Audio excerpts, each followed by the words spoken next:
Good afternoon, everyone. Welcome to Long Pond, Pennsylvania, the Pocono Raceway, called the Tricky Triangle by some, the Bermuda Triangle by others. Three-cornered Pocono Raceway is utterly unique.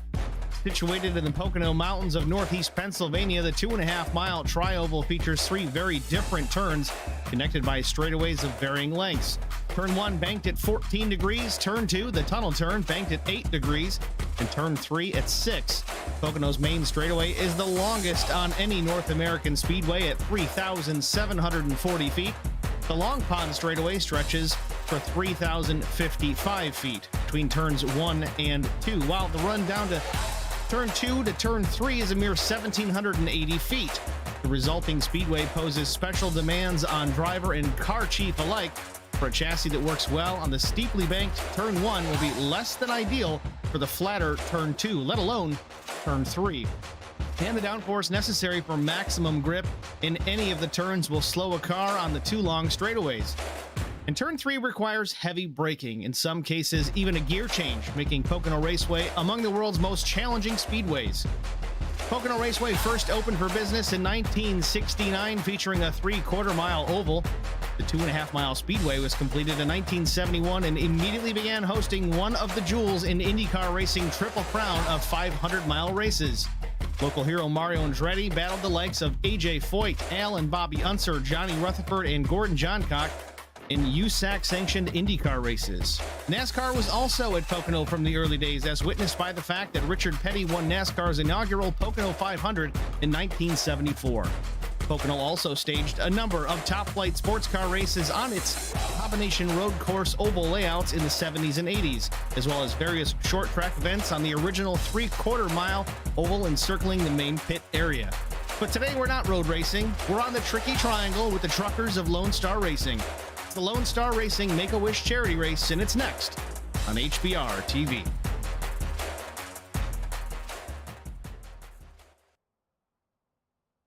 Once again, ladies and gentlemen, thank you for joining us here from Long Pond, Pennsylvania. Lonestar Make-A-Wish Racing charity race from Pocono Raceway. Practice just about underway, just about wrapped up here, actually, at the Speedway. Top of the board, it is Drew Blaze. 54.74 second time for Drew. Everybody is in the pits right now. It looks like, my assumption, going through a little bit of a driver's meeting before we roll into the qualifying session. I hear one car out on track. Looks like maybe Justin Hall. That is the 27 machine.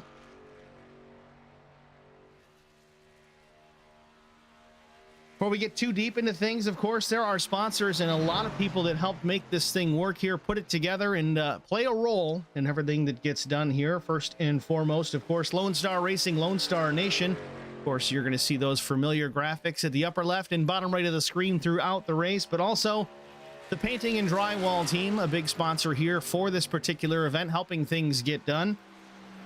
Also sponsored by Indigo Oilfield Services LLC, a subsidiary of Ken Satellite and Potable Water Hauling LLC.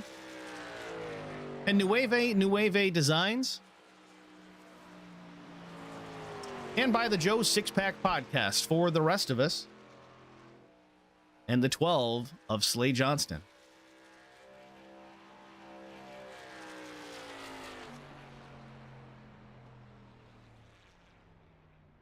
Clock strikes 0 here in the qualifying session. We're going to get into practice. We'll get into qualifying in just a moment. 2 laps, 5 minutes, so we're not going to see everybody out here for that session. There's no way I can get them all in, but we'll get a few. Get everybody on camera a little bit here on who we miss in qualifying. We'll take care of that during the race. Who's going to roll out first? Like maybe Dakota Shepard is first to hit the track.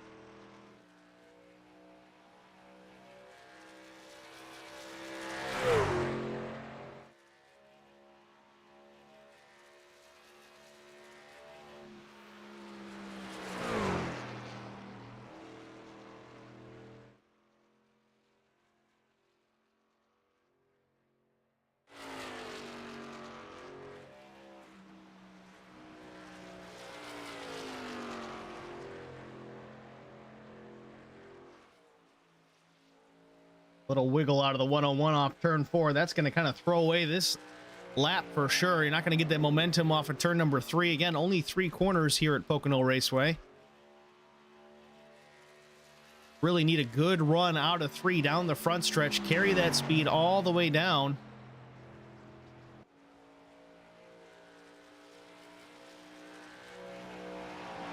Take a look at Chris Goins here. He's out on the racetrack as well, the number 44. Out of Charlotte, North Carolina, in the Barbie colors once again. Good to see the Barbie paint scheme with Geico on the side of that truck. Make-A-Wish, of course, on the, well, I guess you could call it a hard top tonneau cover on that Toyota Tundra.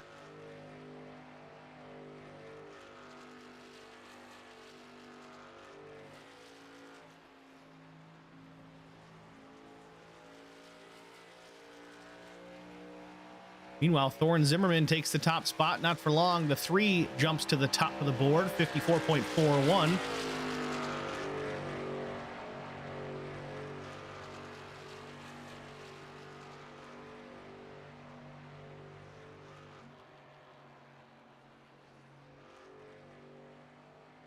Just a couple of comments here in the stream chat. Shannon, Kenny, let's see, Dustin Price, Troy Kettler. You guys have it all on your screen. I'm seeing it on mine. I'm watching it on a tablet, completely independent of everything else. It should be coming up at this point. If it hasn't, please let me know.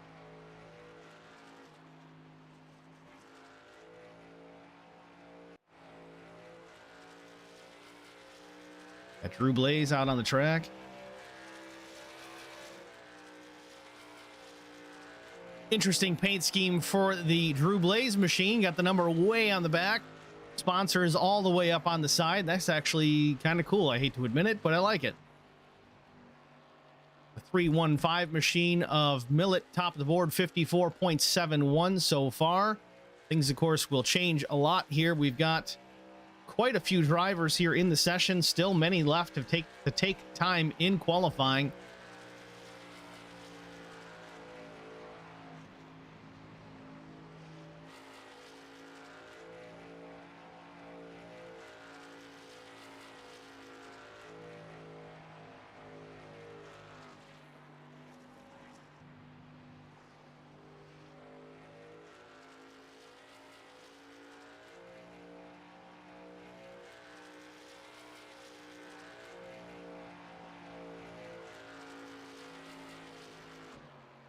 First lap for Drew Blaze. It is good enough for pole. 54.67 for the 5.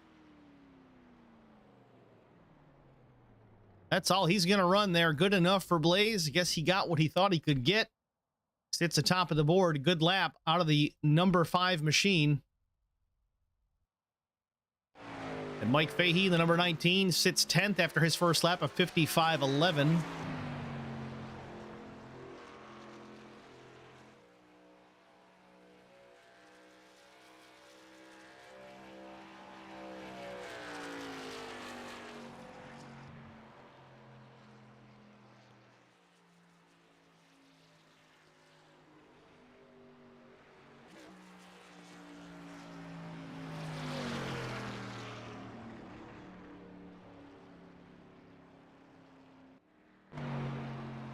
Keaton Burnett gets his first lap in a 55.12 and disappears.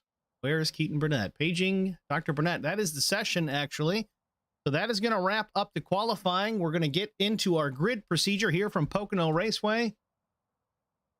Take a look. Our starting grid for the Lonestar Racing Make-A-Wish charity race. On the pole position, the number 5 of Drew Blaze. To his outside, Zach Millett in the 315 out of New York State. Row number 2, it's Bobby Hall Jr. in the 94 with Flex Motorsports, with Chris Goins with Lonestar Racing to his outside. Row number 3, Daniel Worthington out of Pennsylvania, the number 13 machine, with Corey Henry, the number 28, in the 6th position. Tristan Sykes, the number 99, will start in 7th, with Richard Gonzalez is 8th. Starting 9th, it's Wes Wiegand out of Texas, the number 88 machine, with Michael Fahey, the number 19, starting 10th. Starting 11th, Keaton Burnett, the number 26. Dylan Wallace in the number 21 will start from the 12th position. 13th is Stephen Baldwin Jr. with Dakota Shepard in the 101, starting 14th. Starting 15th, Terry Mellum. 16th, Drew Prohl. 17th is Josh Tart, the number 9 machine, with Ken Couch starting from the 18th position.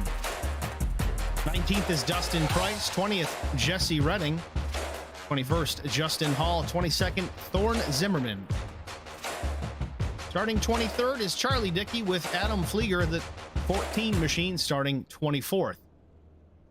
Cody Lewis in the 25th position with Justin Johnson, Lonestar Racing's own, starting 26th in the number 10. 27th, Steve Olosky with Kenneth Webb, starting 28th. And 29th, shotgun on the field, is the 29 of Michael Cole. That is your starting grid here for the Lonestar Racing Make-A-Wish charity race from Pocono Raceway. Green flag coming up shortly. Field rolling off the pit lane right now for their first of probably only one formation lap. Getting into the race info here, the Lonestar Racing Make-A-Wish charity race. We got the Gander Truck Series here. 150 laps around Pocono Raceway. They do have 4 sets of tires over the wall, so 1 set on the truck, 4 to make changes. Pit window between 25 and 30 laps seems to be the estimate here so far. We'll have to see if these guys try to pull some strategy early on or just stick with that. Precautions will play a part.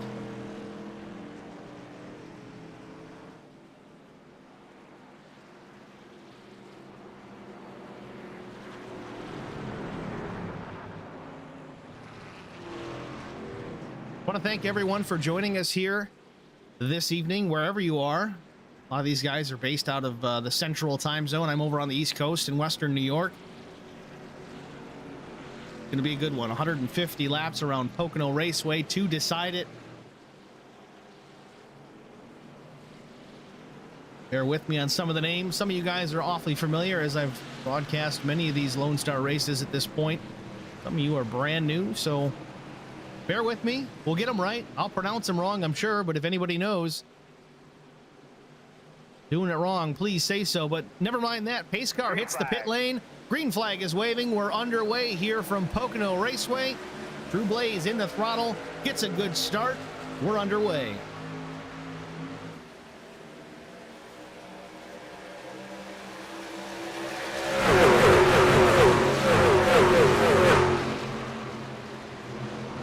Drew Blaze through turns 1.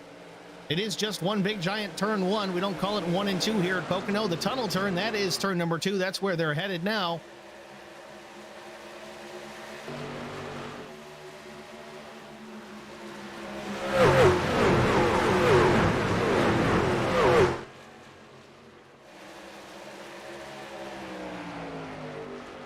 .315 is Zach Millett right to the back bumper of Drew Blaze. They work into turn number 3. There is no turn 4. Remember, big triangle here at Pocono Raceway. What turn 4? Yeah, it's turn 3. You'll see that right on the safer barrier. They're not shy about it by any means. Drew Blaze leads lap number 1. Zach Millett second. Chris Gones, Henry, Bobby Hall Jr. the top 5.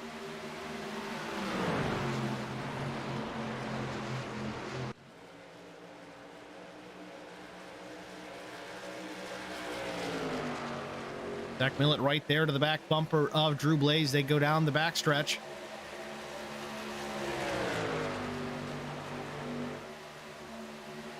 First lap under full power. First lap was about 1:02. We'll see this one come down in the mid-55 range. Zach Millett right there wanting to make a move. I don't know if he's just going to hang there tight and see what he can come up with or trying to make a move for the lead. Drew Blaze extends that just a bit into turn number 3, but Millett down low, crosses the left sides on that yellow line. Off 3 they come back to the start-finish line. It is still Drew Blaze out front. Car length and a half, maybe 2, back to the 315.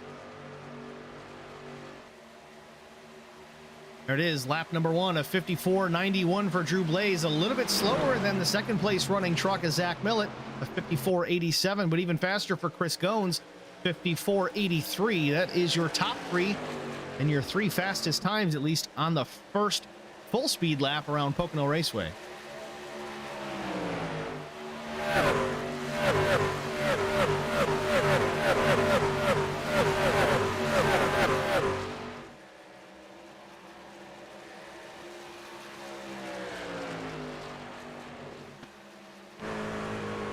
Riding on board with Drew Blaze, looking back at the 315 of Zach Millett.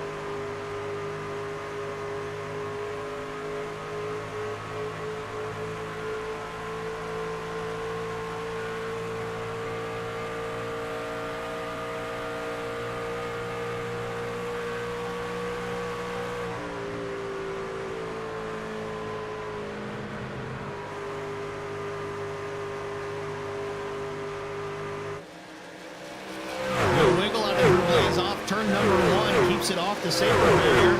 He's pushing hard early on.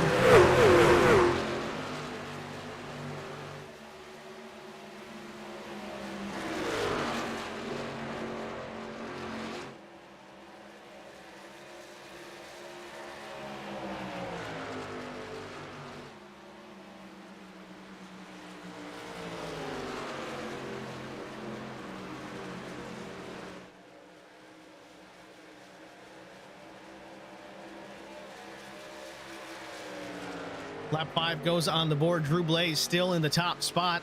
Zach Millett holding tight there, but we do have some company coming. Chris Goins, Corey Henry, Bobby Hall Jr. That's your top 5, but Chris Goins is reeling in these top 2.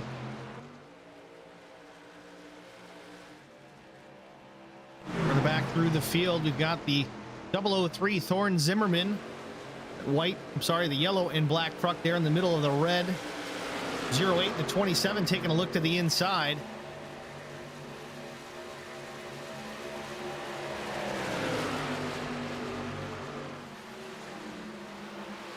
Looks like the 27 is actually in the session as the 3. That is Terry Mellum. Don't get confused there. Sometimes we got the wrong numbers in here. Loaded up on the car is what it is. But Drew Blaze in a battle now for the top spot.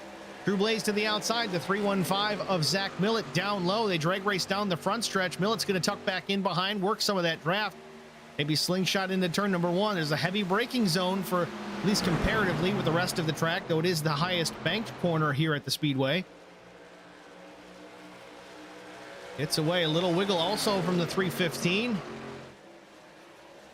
Top 4 relatively tight here as they work down the back stretch.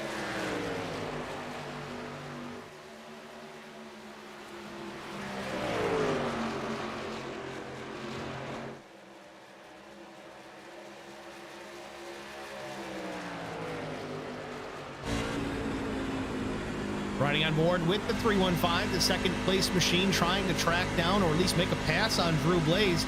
They were side by side the last lap.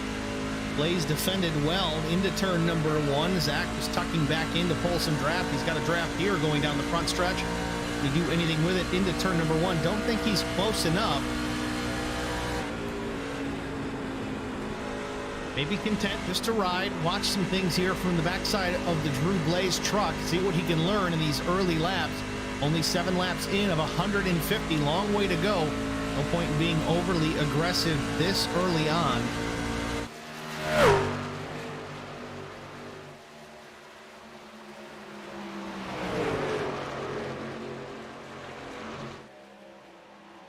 Of course, I say that through the tunnel turn. Zach is quick. Right there, maybe just a few feet off the tailgate of the 5 of Drew Blaze. Well, that's funny. I say that too. Drew's in there as the 5. He's got a big number 1 on the left rear quarter.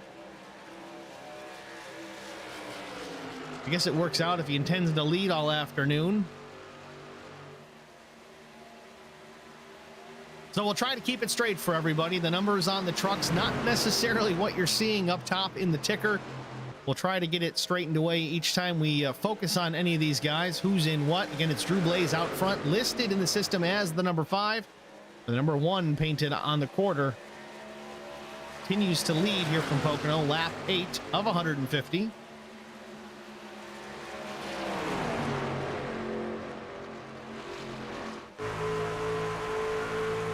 Ride with Chris Goins out of Charlotte, North Carolina on his Toyota Tundra, tracking down the leaders. And he's been right there and close, but this is the closest we've seen him get to the back of the 315 of Zach Millett. Off turn 3 down this very long front straightaway. Land aircraft on this thing. In fact, they do. Blue Angels are coming up at Pocono Speedway, I think, this summer.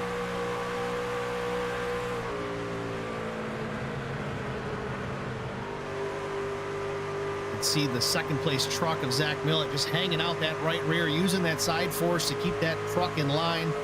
It is the fastest way around. You got to hang it out. It's a little rough on that right rear tire, though.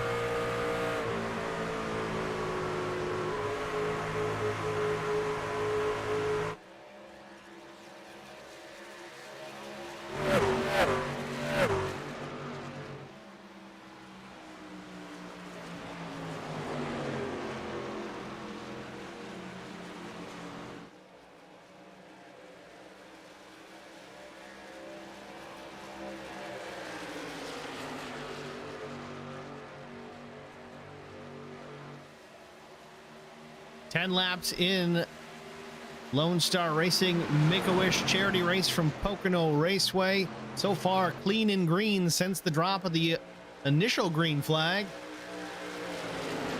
Top two looking a little racy here still. Drew Blaze has led it since the start.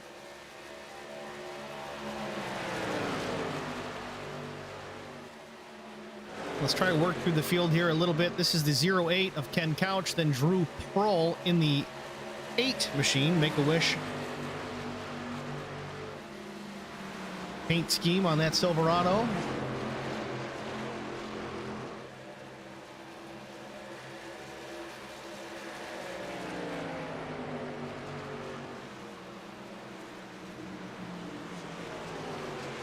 This is the 003 of Thorne Zimmerman. Again, proper number on this machine.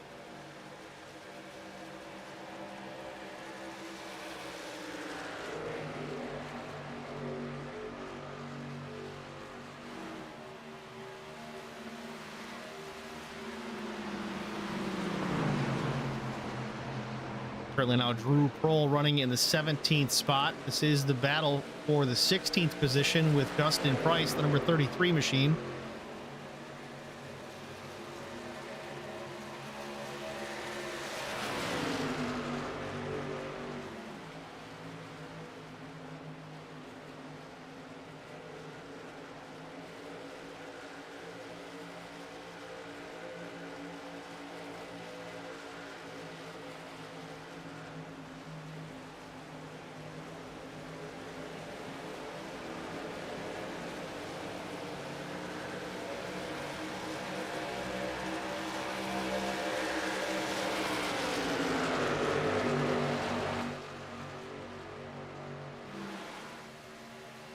Trying to find some other battles here on the racetrack. Again, relatively early in the running at Pocono Raceway. Not a whole lot of aggression happening at this point. If you want to win the race, you got to finish the race, and that is certainly on the mind of everyone out there this afternoon.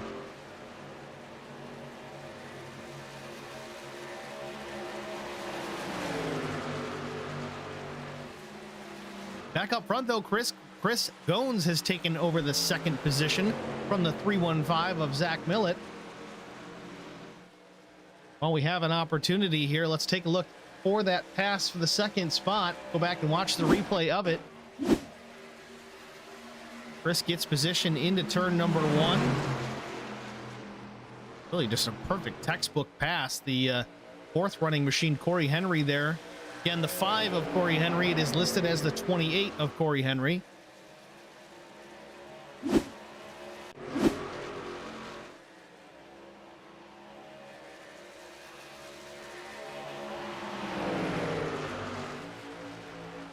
Dan Worthington running in the 5th position, getting some pressure from the 94 truck of Bobby Hall.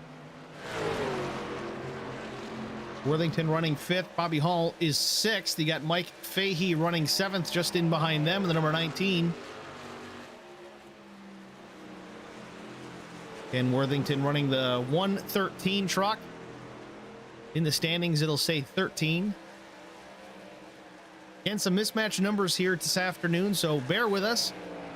Take some notes as we fill you in on who's in what.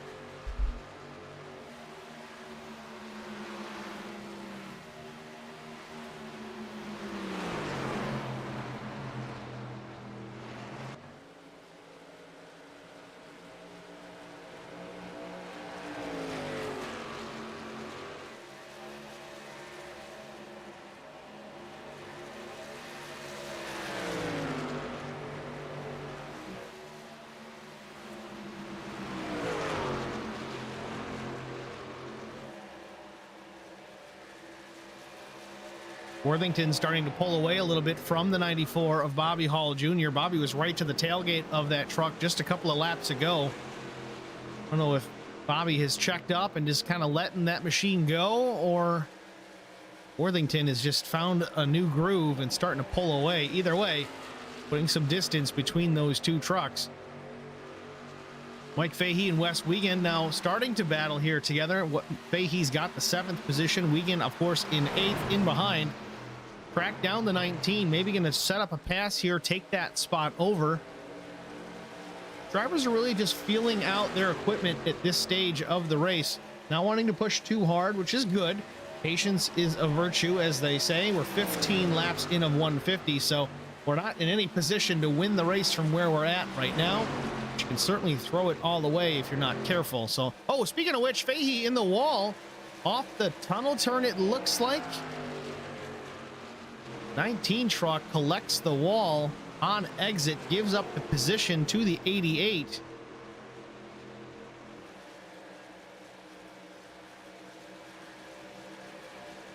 Right side damage to the number 19 of Mike Fahey.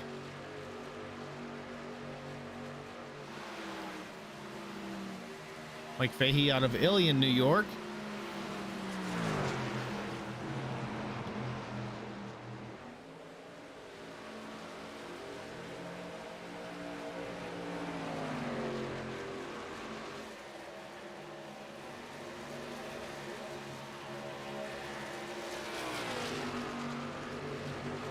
Now, Fahey may opt just to repair this the normal way when they take their first pit stops here, roughly 10 to 15 laps. I know that pit window's 25 to 30.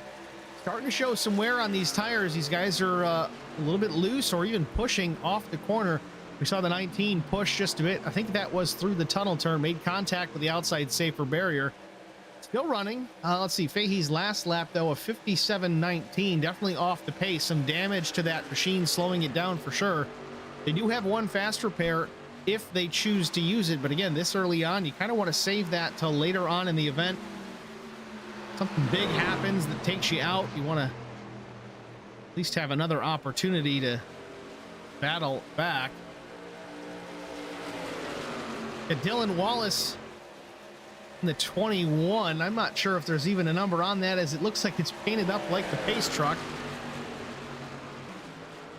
There it is, the official pace truck. That's not the official pace truck. That one's parked in the pit lane because we are still under the green flag here from Pocono Raceway. Pretty neat paint, though, I got to admit. Taking away the spot from Mike Fahey. Again, the 19. Right side damage after contact with the safer barrier on exit of turn 2.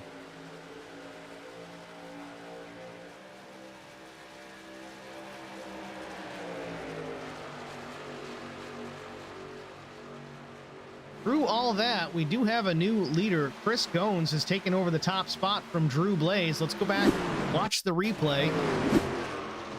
Gones was to the outside, had the 315 following him through. This is off, looks like turn 1.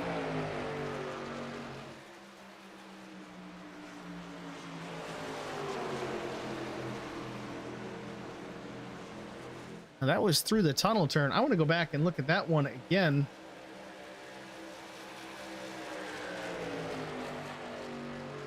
That happened a couple of times. That's the one, and this is the first one. This is into turn number 1. Gones the same way he got the second position from the 315 truck, Zach Millett.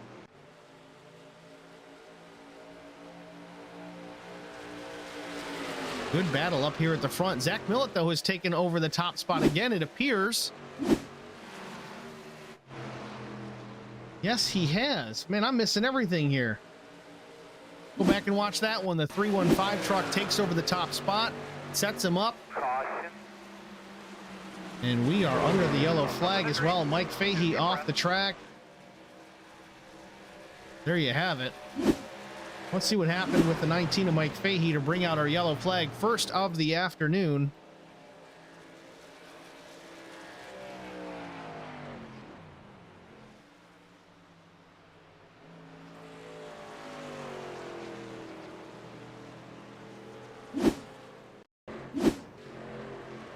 Joining it a little bit early. I'm sorry, a little bit late. So we're going to rewind it, see what happened.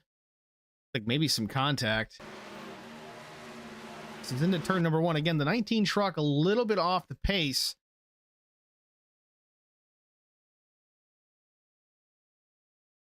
Let's see who that was that got into him. Contact with the 99 is Sykes. And then the 26 gets into the left rear of the 19. Spins Michael Fahey. Fahey does not appear to make contact with the wall. Locks it down, keeps it out of big trouble. Does give him the opportunity, though, to get to pit lane.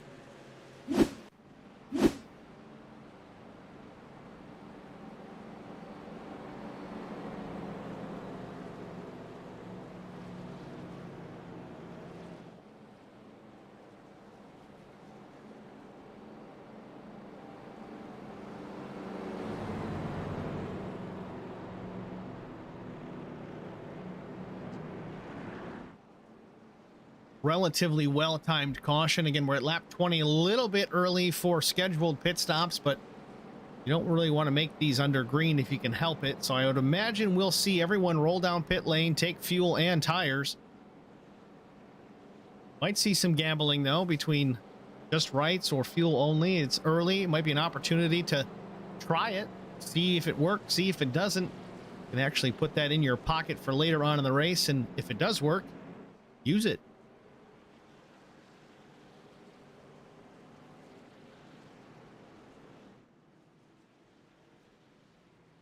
So far, the top 10 plus coming down pit lane, back to 15th, and so on.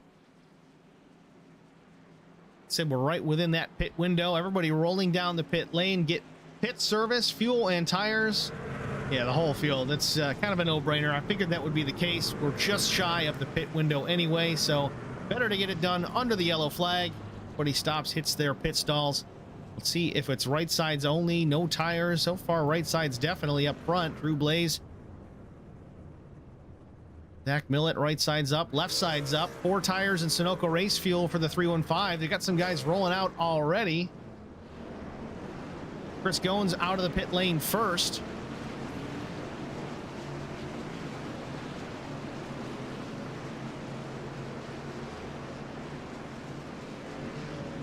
Justin Johnson rolling out of the pit lane. Justin is kind of the spearhead for this whole Make-A-Wish charity race that they put on here with Lonestar Racing. I'm going to see if we can get a word here with Justin Johnson.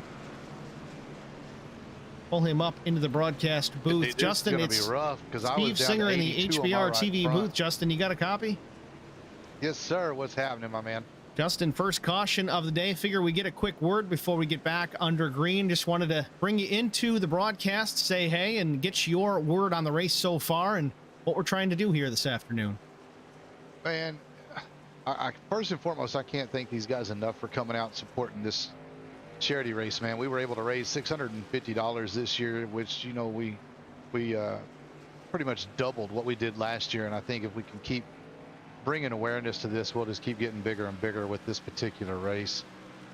As far as the race itself, Ben, honestly, I really think that they did a good job up front to keep from having a caution sooner than this. I think at this pace, it's going to be a great race. You're certainly watching the top 3. The leaders were battling for position there right before that caution came out. They didn't cause that caution, but it was certainly entertaining to watch. Pretty lightning pace so far as we get ready to go back under green. How do you see the rest of the event unfolding?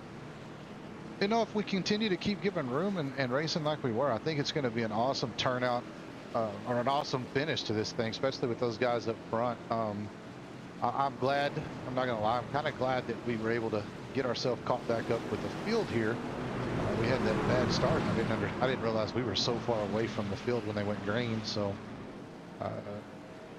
the biggest factor is going to be that caution right there. I mean, if we end up going green the rest of the way, that caution just threw everybody's pit strategies off and the pit window. So now we're fixing to, me in particular, are going to be trying to double stint this first set of tires, and I can tell you they're not too good after that first 20 laps, and we got to try to put another 30 on them. So be on the lookout. There might be some things going a little crazy here with people trying to double stint that first set of tires. You might actually see another caution come out. All right, Justin, well, we'll keep our eyes on it here. We'll let you get back to the race. We're getting ready to go back to green. Thanks for chatting with us. I'll put you back where you came from. That was Justin Johnson, everyone. Again, he's the spearhead, so to speak, with this race, getting it set up here with all these charity races that Lonestar Racing puts on. It's certainly a great cause. He does a great job with it. Brings out sponsors, lots of guys in the race, and puts on a good show for all you guys out there watching the broadcast. So that's pat on the back and a kudos to the 10 truck, Justin Johnson. Back up front, though, we are double file, getting ready to take the green flag, our first restart of the afternoon. I believe restart rules are starter waves the flag initially, but on the restarts, once the pace car leaves the track, the leader can fire. I believe that is the deal here. That is what I see most often. Chris Goins in the throttle. The 44 truck gets away really good. About a truck length, maybe half back to the 315 of Zach Millett. Drew Blaze third, Wes Wiegand fourth, Dan Worthington fifth.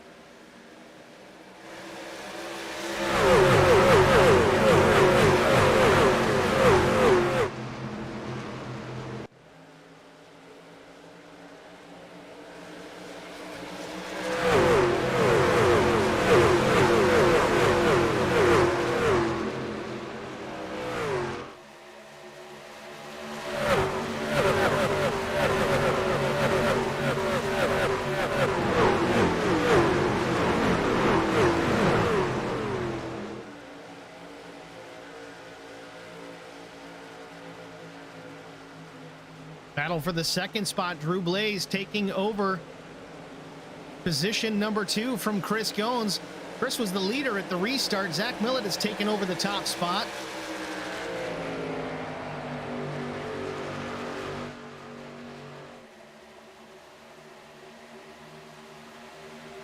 Lap 24 of 150. One caution so far this afternoon. We've gone back to the green flag. Zach Millett, great restart, really. Chris Goins got away pretty decently initially, but Zach was able to reel him in rather quickly, take over that top spot. Drew Blaze up to second. Chris Goins now has dropped back to fourth. Chris doesn't seem to have a great short run truck. We saw him reel in the leaders and take over the top spot near the end of that first stint.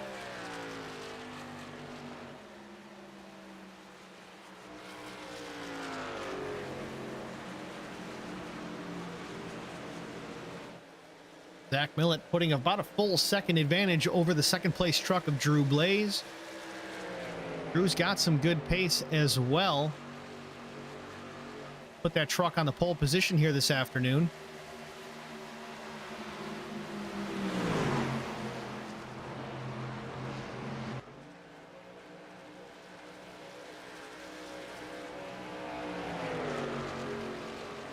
Drew Blaze got some pressure from behind in the 5 of Corey Henry. And in the ticker, look for the 28 truck in the third position. It is actually the 5, the HendrickCars.com truck you see in behind Drew Blaze.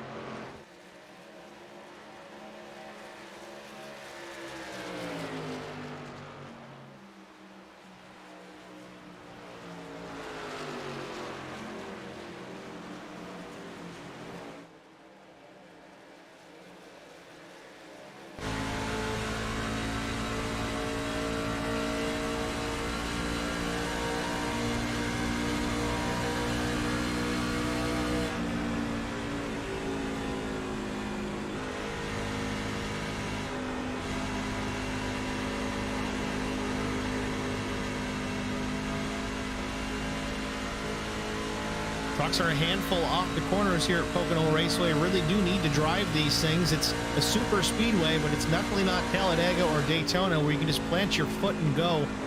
It's almost got that super speedway, short track, even a little road course feel to it, depending on what corner you're in. We talked about it in the open. It takes a lot of compromise to get around here quickly.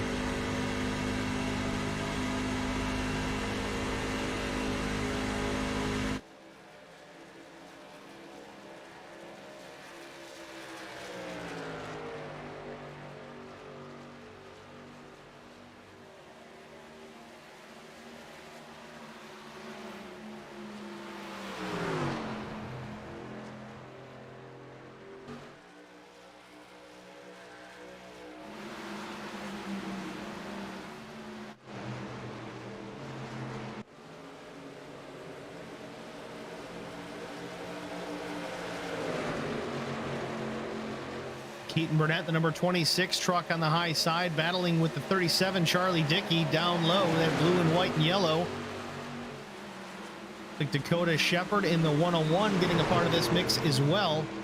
This all going on. This is mid-pack for the 18th position. Keaton Burnett has that spot. Dickey just takes over the 17th position. Dakota Shepard trying to pressure the 26. He wants to take away another position as well. Take the 37. Dickey gets into the grass just a bit through the corner. Sure that that's the best way around, but he made it work.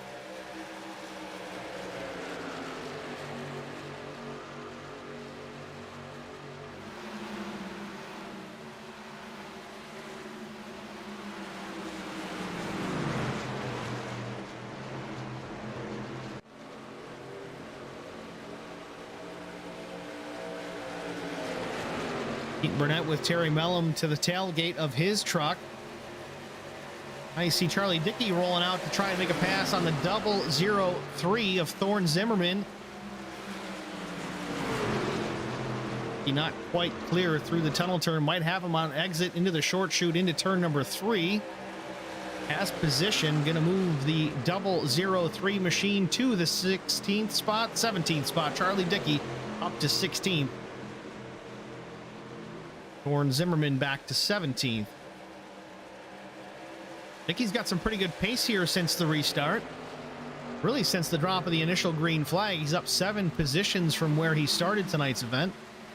Justin Johnson, kind of a similar thing too. That caution certainly helped him get caught up.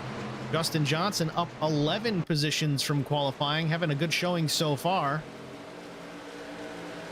That was a little freeze up there. Sorry about that.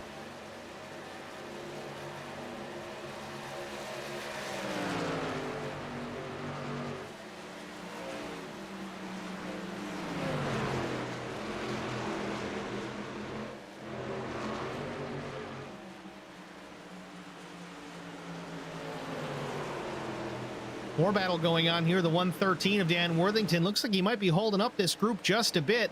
That or the 4 of Baldwin Jr. getting a little impatient, trying to make his way around. Got Bobby Hall Jr. in the 94, Tristan Sykes the 99, Drew Prohl in the 8. The end of that little pack there. 5 truck battle going on for, it looks like the 7th position. That is Dan Worthington.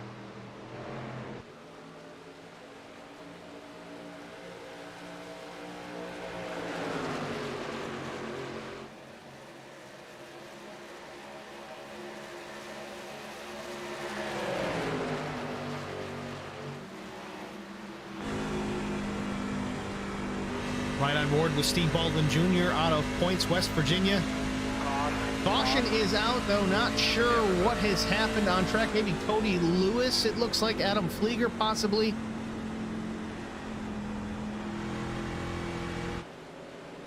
See where it is. Get a look at it here. The Painting and Drywall team instant replay. It's the 51. Cody Lewis. Trouble with truck to the outside. See if I can get a better look at it.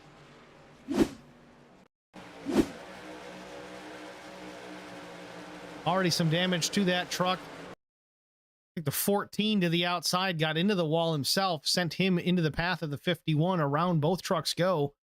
We are under caution once again.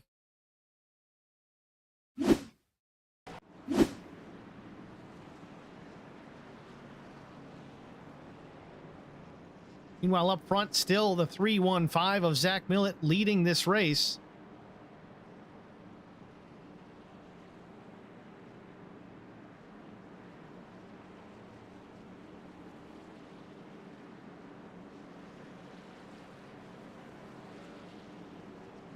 Couple heavy hitters up towards the front. Zach Millett, Drew Blaze, Corey Henry. Lap 31. We were just under caution. I think it was lap 20. The last yellow had come out. Don't think you'll see anybody roll down the pit lane. Definitely not for tires, at least.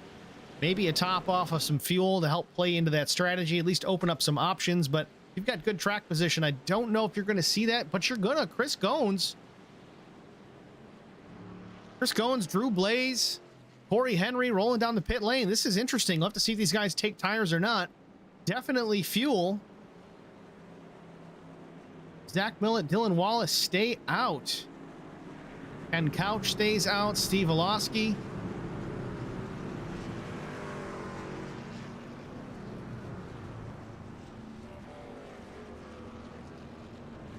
Chris Goins misses the pit box, has to back it up. That's going to cost some time.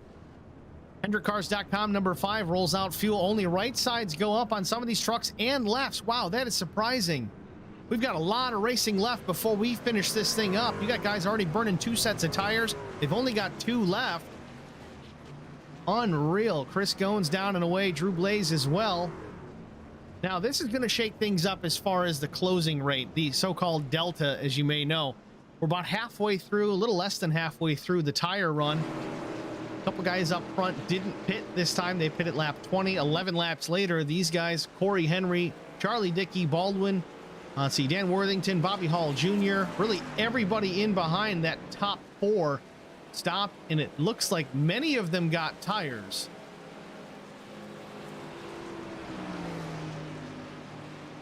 Got my insider here in the YouTube chat. Goins and Blaze are teammates. They're probably doing it for draft. Now, I don't know when you posted that because I'm just reading it now. It could have been 2 seconds ago. It could have been 10 minutes ago. Unfortunately, I'm not really good at it as far as keeping an eye on that. So Goins, okay, Minnick's chiming in here. Goins didn't take tires on the first stop. Brandon Minnick, where are you? I thought you'd run this in a heartbeat.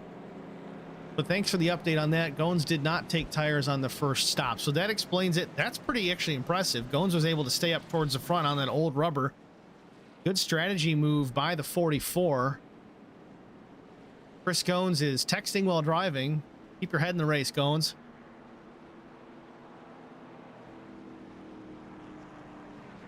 Well, we're under caution. I think we're going to go to Chris Goins here, pull him up, and have a quick chat. Chris Goins, it's Steve Singer in the HBR TV booth. You got a copy? Yes, sir, Steve. I got you. Can you hear me? I got you loud and clear, sir. So you're texting and driving. I figured we'd pull you up and have a quick chat. No tires on the first stop. Is that right? Yeah, with that caution coming out at lap 19, it was kind of in the almost the dead center of that tire run, and with us not having any extra sets, you know, one tire runs like lap 30, and we have basically enough sets to get to 150. So I didn't want to use up that set too quickly, and hoping that some of these guys would take a set and I'd have an extra one left at the end of the race. So. Well, impressive to keep you up towards the front, at least with those old tires. It was a good run. The timing of this caution works out pretty good for you. Good luck the rest of the way. We'll let you get back at it. I appreciate it, Steve. Thank you.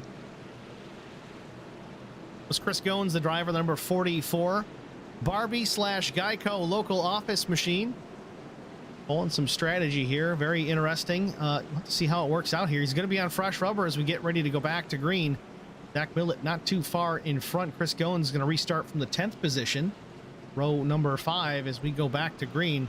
Lights are off atop the iRacing pace car, so we'll get that green flag. Looks like this time by.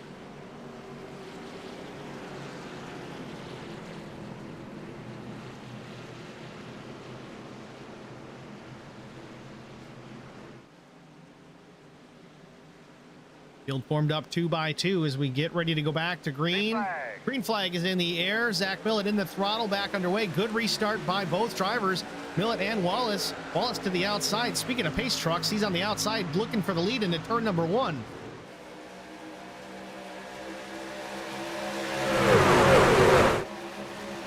Doesn't quite have it. Millett pulls down the bottom lane. Dylan Wallace looking a little bit high there off of turn number 1.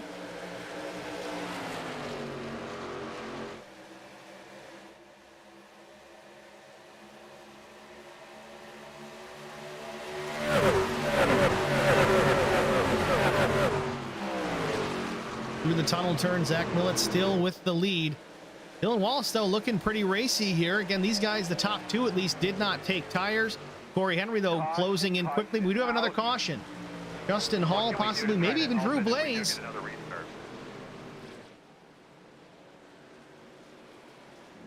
Ooh, Drew Blaze tore up from the floor up. That's definitely going to require a fast repair if Drew can get back to the pit lane at all. Rolling through turn 3 right now, may be able to get back under his own power. Not good. Let's take a look at it here. Started, looks like, with Justin Hall.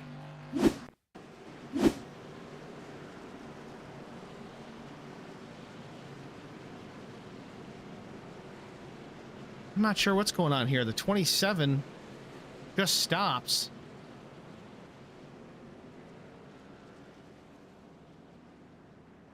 Don't tell me Drew comes and nails him. No, he has a problem. Looks like the 27 had an issue at the restart, but then just takes off. Really not sure what's happening here.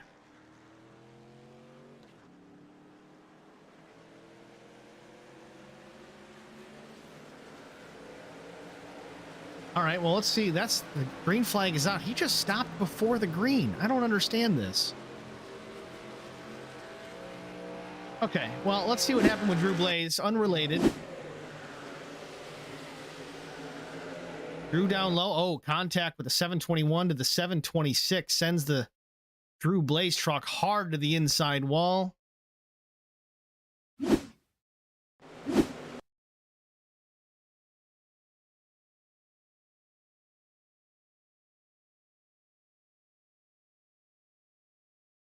Drew Blaze looked like he saw it getting ready to happen. Ducked down to that very low lane off of the tunnel turn, but contact made up high. Nothing really Drew could do about it at this point. Big impact. Years ago, that all would have been grass.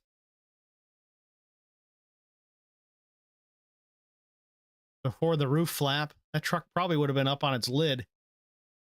Either way, a hard impact for Drew Blaze. Led much of this race early on, likely going to have to burn a fast repair to get back in it.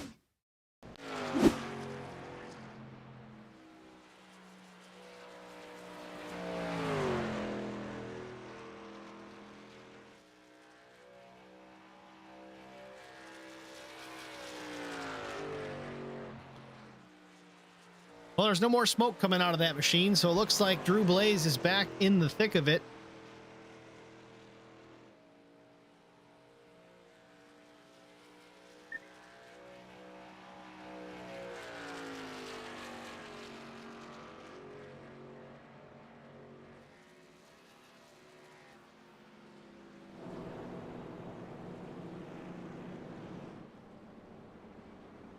Jonathan Arnn mentioning in the YouTube chat, Drew's a talented driver. I have faith in him. So do I. He's got that truck fixed. He's just got to keep it clean. We're only 36 laps in, and now he's racing without a safety net because he's got no fast repair remaining.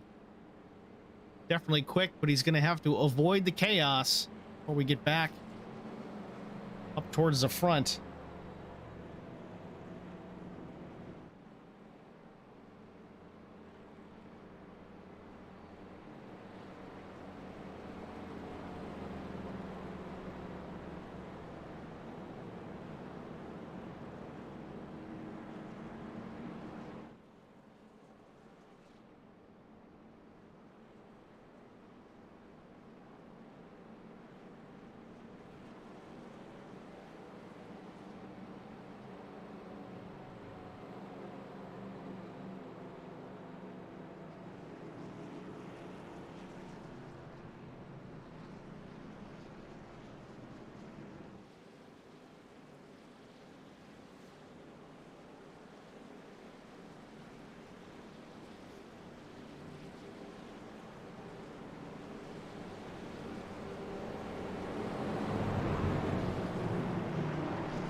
I think this is our third caution of the afternoon, just getting ready to go back to green. They worked through turn number 2. Into the short chute, into 3, lined up 2 by 2. Well, for the most part. Someone's dropping the ball on row number 2, but either way.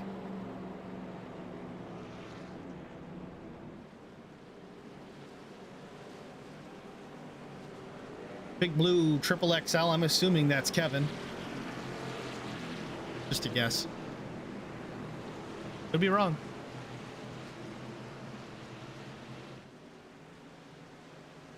Here we go. Pace car about to peel off the track. Green flag in hand. Green flag. In the air, the 315. Zach Millett in the throttle. Back underway here. Good restart by Zach Millett. 3 to 4 truck lengths back to second place running Corey Henry again in the 5, really the 28, or the 5, really the 28. Yeah, 28, maybe the 5. Either way, you know who I'm talking about. It's the HendrickCars.com truck. Battling for the second position with Dylan Wallace here. Dylan Wallace in the pace truck. Not really the pace truck. Man, this is getting fun. Off turn number 1. Loses the spot. Tucks back into 3rd.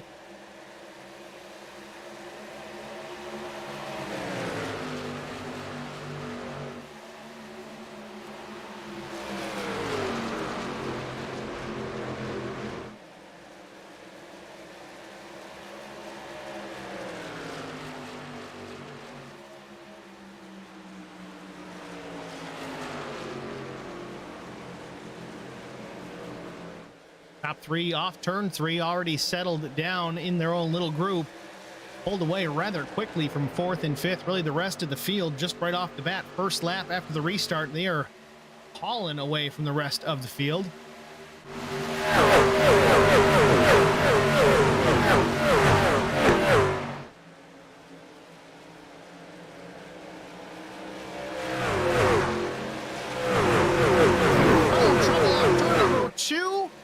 Turn 1, no caution yet. There it is. Yellow flag is out. Didn't see who it was. Maybe Josh Tart. Tristan Sykes. Oh, looks like a big one off turn 1.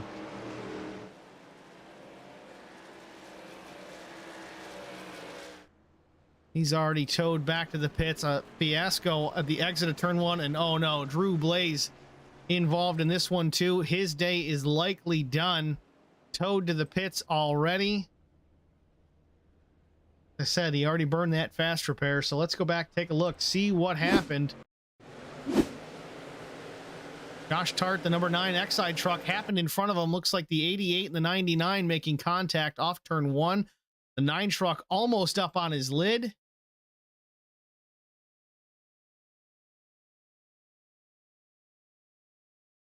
Let's watch it again. Tristan Sykes just comes up a little too far. The 88 up high. 9 almost gets clear. Oh man, that could have been a bad one. Both trucks almost getting upside down off turn number 1 into the backstretch. And Tristan Sykes, even though he's got it locked down, still gets crossed up in front of the field, gets collected by the 726, takes out the 8. 8 truck gets up on his lid, and big impacts. Drew Blaze almost made it through, but just not enough room. Nails that inside wall again. Unfortunate end to the afternoon for Drew Blaze.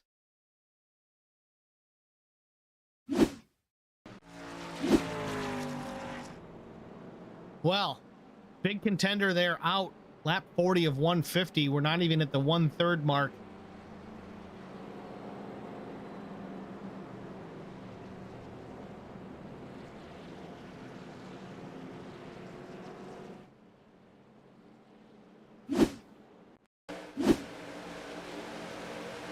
Ken Webb in the 726 truck. Watch this one. We'll slow it down again.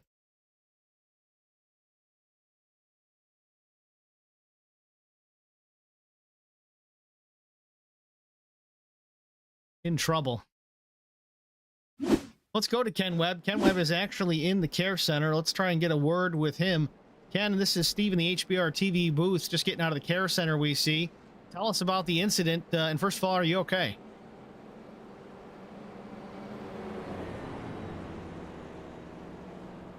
Ken's a little lost for words here, so we'll check back with him again later if he's ready and willing.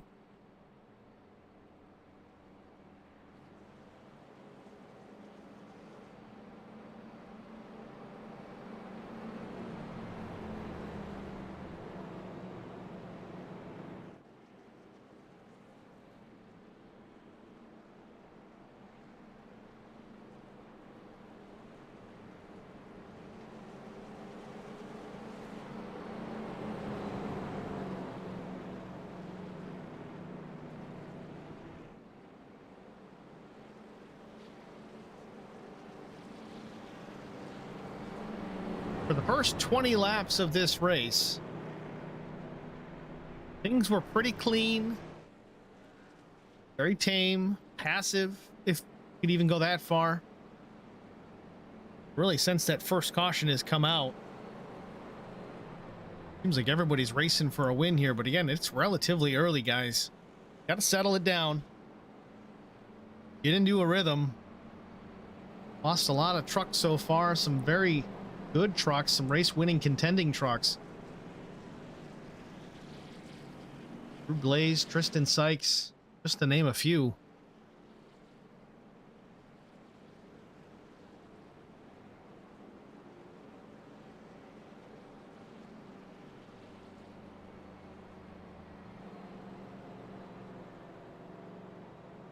Justin Johnson made mention that if we go caution free to the end, it's going to mess up everybody's strategy. Definitely not going caution free to the end. I think we've had 2 or 3 since we talked to Justin. We're going to blame him for that one. He cursed it.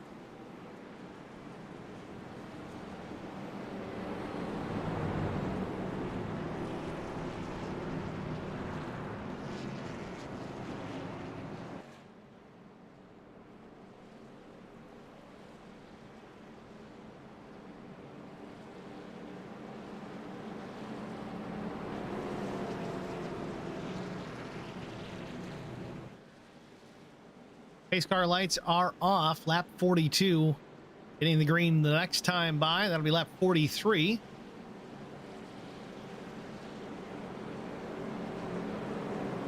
Got 24 viewers here in the YouTube chat. Some of you are chatting it up. I'm sure there's plenty of you that haven't said anything to me yet. Feel free to make your comments known. Ask some questions. I'll see what I can do about getting them answered. Who do you want to talk to?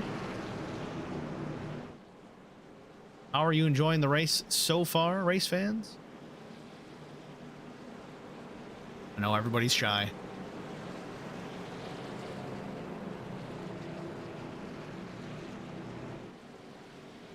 Well, we're formed up 2 by 2, as is the rule.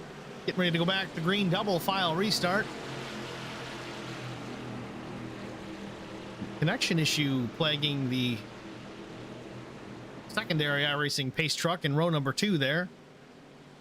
Blinked out for a moment, but he's back. Dylan Wallace, that is. Pace cars down, green flag back in the air. Zach Millett in the throttle. Corey Henry in the second spot, the HendrickCars.com truck.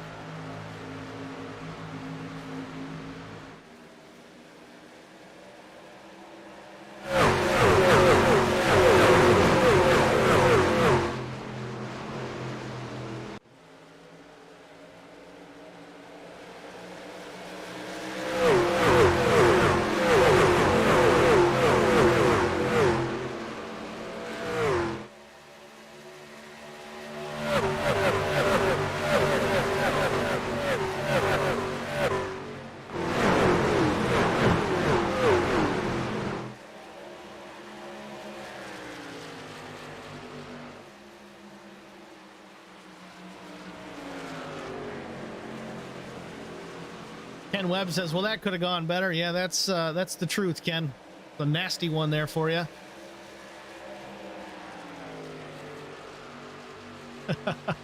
Bethany Mellum wants to talk to the dad. All right, well, if we get a caution here, we'll see if we can pull up Harry Mellum. Have a quick chat.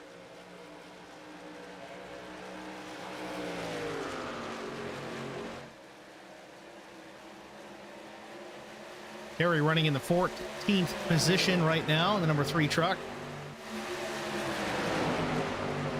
Well, I say it's the number 3 truck. It's actually the 27, but again, we're trying to figure out numbers for everybody. It's not all the same across the board.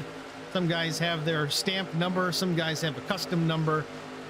It is what it is, but they are with the Painting and Drywall team. Again, a major sponsor here with Lonestar Racing Make-A-Wish charity race. Not only a sponsor, but a participant. Pretty cool.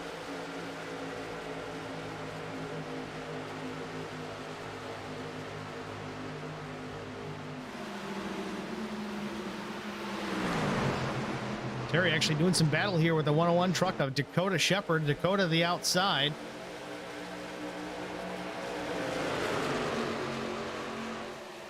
And we've got painting and drywall in the YouTube chat cheering on Terry as well. 27 was the number our dad raced. Okay, that's cool. I can get down with that. I'm just saying some of these guys have different numbers registered versus what's on the truck. It's no problem. It's tough to try and pinball it a little bit and figure out who's who, but we'll figure it out. It's no big deal. Good action going on here in mid-pack, though. Again, the 14th place truck, Terry Mellum, 27 in behind the 101 of Dakota Shepherd. He's got some help, not some help, so to speak, but Richard Gonzalez, the 24 truck to the inside, trying to take over that spot. Does so at this point into one. Got quite the gaggle of trucks into turn number 1, 2, 4, 6, 7. Justin Johnson at the tail end of that group. Justin in the 16th position.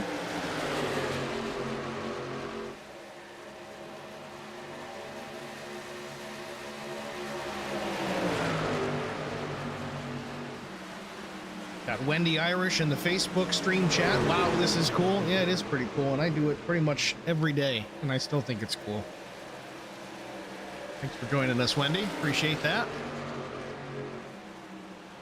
Got some good battles going on the track, though. Again, we were told to check out the 27 truck of Terry Mellum. We did so, and what did we find? A good battle. That 47 of 150, the Lone Star Racing Make-A-Wish charity race. Justin Johnson, though, taking a look to the inside, trying to take that position. I don't know if this just happened, though. I'm seeing a little bit of right rear damage on the 27 truck. Nothing that won't buff out, I'm sure, but maybe hurting the aerodynamic efficiency of that Silverado. Starting to free fall through the pack just a bit. Terry in the 16th spot, but now he's got pressure from the 26 Keaton Burnett breathing down the tailgate or the neck of that truck.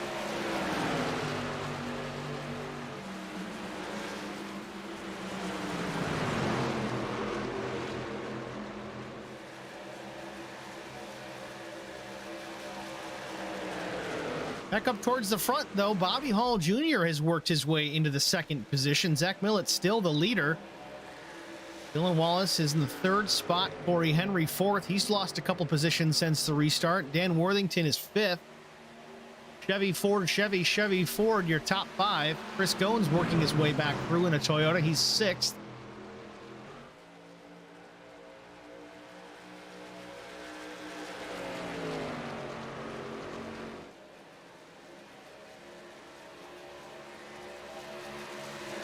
Lap time comparisons between the leader and the 94 of Bobby Hall Jr.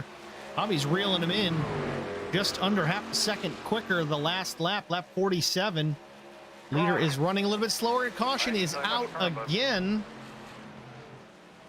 Dustin Price, maybe Steve Olosky, Thorne Zimmerman. Oh, big trouble. Turn two. Couple of trucks tore up for sure, both towing to the pits. Unable to drive away from the scene.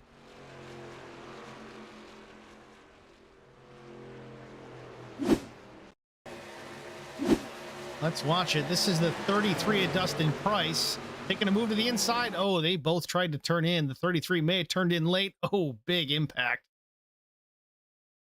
Two hard hits for the 33 of Dustin Price. Flex the inside wall. Oh, and then there you see Wolosky. 88 truck. Oh, does Worthington get through? Is that Worthington, the 101 truck? I could have that wrong. No, Dakota Shepherd. Okay. Well, let's look at that one again here from a different perspective. Can we see that? Wow. Full speed. Big trouble in turn two. Man, oh man. 170 mile an hour don't look like much initially, but yeah, they're moving.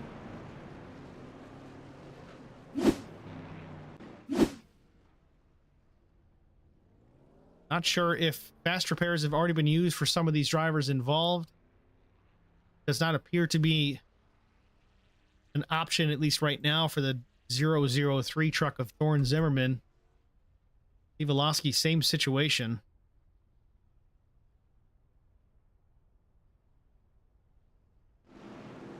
Take a look at Dakota Shepherd here, see if he's got any major damage. The truck looks pretty good. They're going to hit pit road here.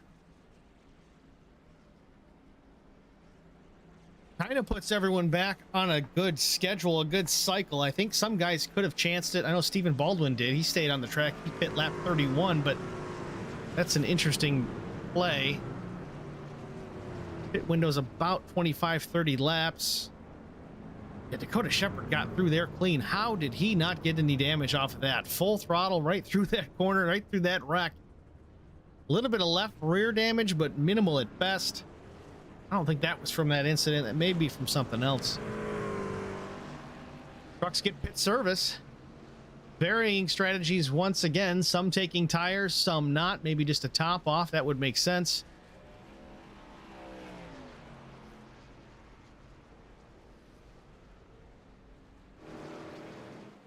Back out front, it is the 4. Stephen Baldwin Jr. did not pit this time.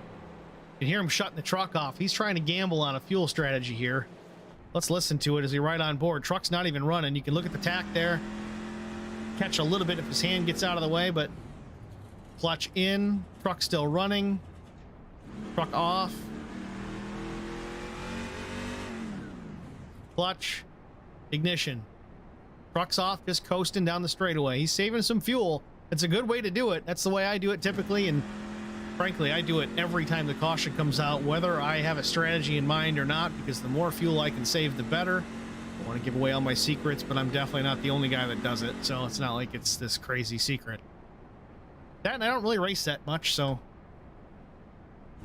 usually sitting behind a microphone more than I am the wheel, but once in a while we get a chance to go out there and play.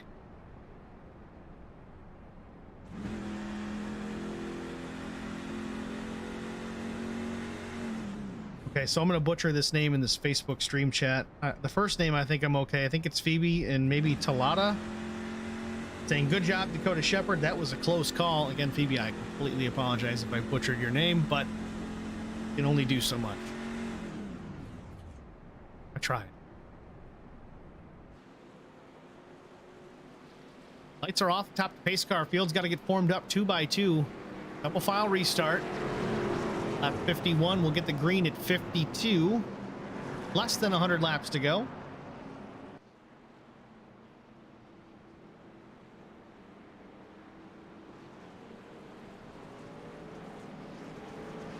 Did I get it even kind of close as far as the name goes, or did I butcher it completely? You said it's all good, but is it really?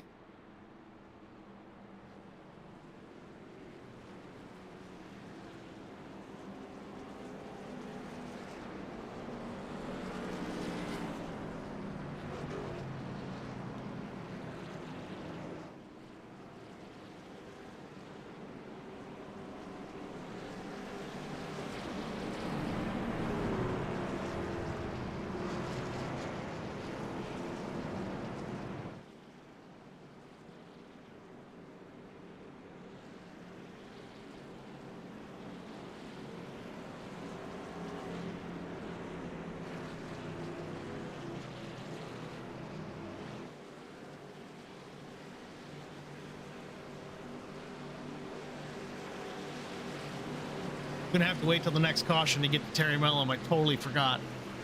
We got about 100 laps to go. I'm sure we'll have another opportunity.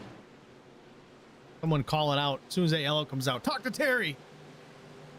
Green flag. Pace car's in, green flag in the air. The 4 of Baldwin in the gas.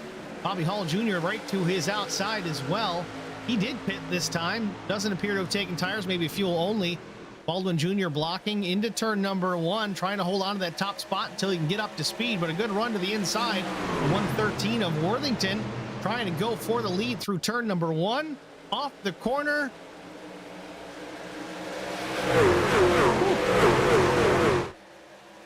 Big battle up towards the front. 4 of Baldwin, Worthington, and Hall Jr. Hall Jr. now to the inside, 3 wide for a moment in through the tunnel turn.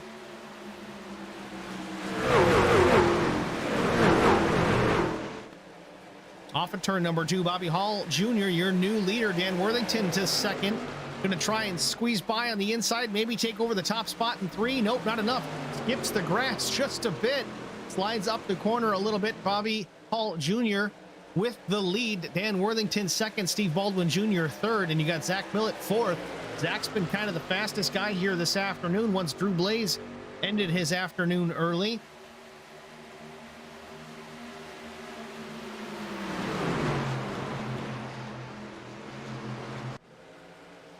Zach Millett now up to the third position. They work off turn number 1 down the backstretch. Millett now taking a look to the inside. He wants to take over that second spot from Daniel Worthington. Working into the tunnel turn. Does he have position? He does. Will he take over the spot? I think he will. Zach Millett on the charge back towards the front, up to the second position. Loses connection for a minute there. That's always scary. You got to hope he's going to come back quickly.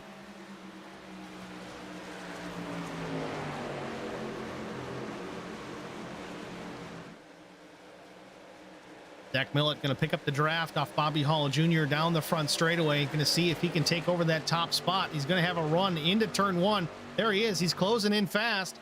Going to take a break out to the high side, maybe down low, maybe not.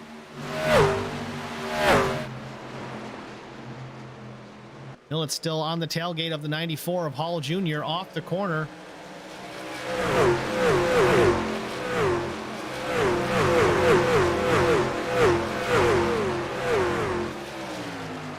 Still the battle up front. Bobby Hall Jr., Zach Millett. Millett in behind. Bobby showing some speed here. Both these drivers pit on the last caution, but Zach was in there a lot longer than Bobby. Bobby either did not take any tires or right sides only. So far, the top 5 right now: Hall Jr., Millett, Worthington, Chris Goins, slowly but surely working his way back towards the front. Dylan Wallace 5th.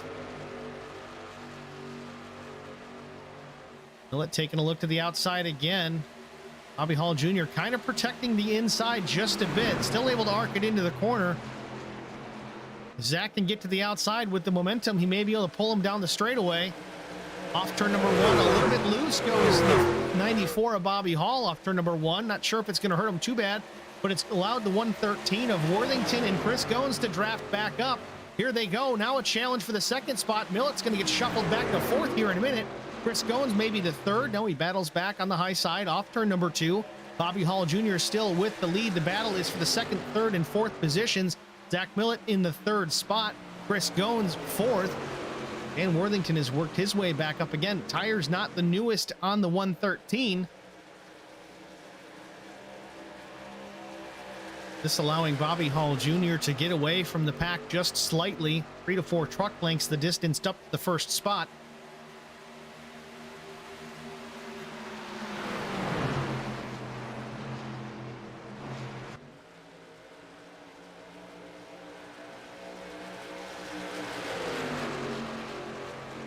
Zach Millett trying to get back to that 2nd position. Worthington and Goins up on the high side. 315 down low.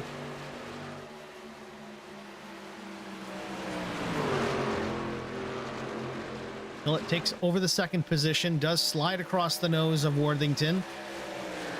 2nd, 3rd, 4th. Millett, Worthington, Goins. Millett trying to get back to Bobby Hall Jr. now to battle for that top spot. At 56, now about to be 57 up front. Bobby Hall Jr. holding off the 315 of Zach Millett. Zach on newer tires than the 94. Not sure if that's really going to make a huge difference. It seems so far Bobby's able to hold off the charge.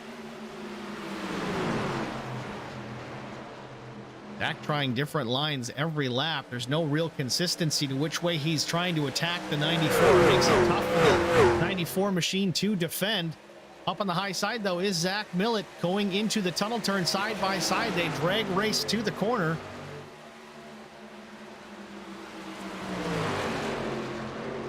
Zach's going to have some momentum off the turn 2. Takes over the top spot. Move Hall Jr. back to 2nd. Worthington still 3rd. Chris Goins 4th. Worthington taking a look to the inside in turn number 3. Nothing there. Chris Goins into turn 3 really well as well.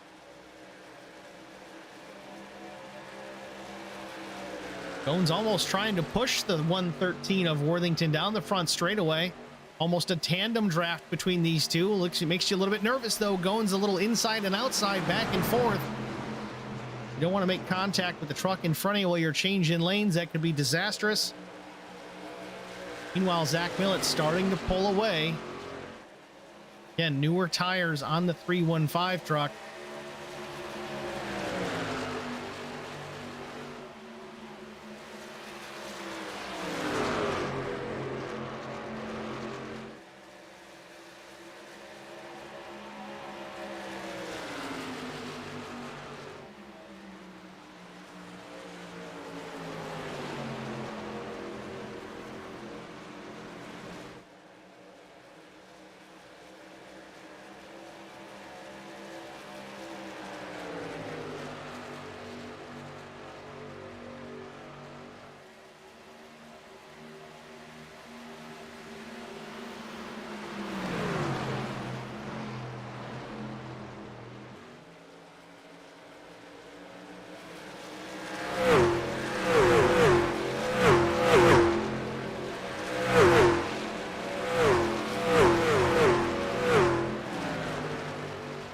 Field starting to string out just a bit here as we get to the lap 60 point of the Lone Star Racing Make-A-Wish charity race from Pocono Raceway.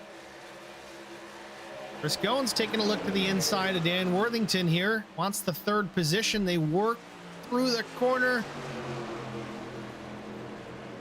Chris Goins takes over position number 3 off turn number 3. Move Worthington back to 4th.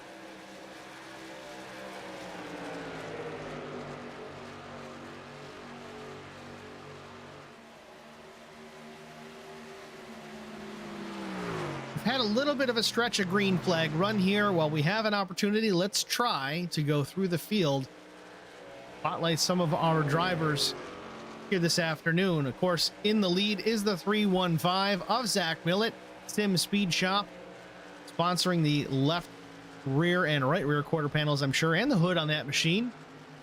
Zach has started on the outside front row here this afternoon, has led good portion of the race. That was between him and I believe Drew Blaze for a little while. Recently took over the top spot once again from Bobby Hall Jr. Bobby Hall Jr. was up front, looked real strong there after the restart. Has slipped a little bit back to the second position. Bobby hails from Athens, Pennsylvania. Flex Motorsports on the side of that machine. Chris Goins putting a challenge onto the 94 out of Charlotte, North Carolina.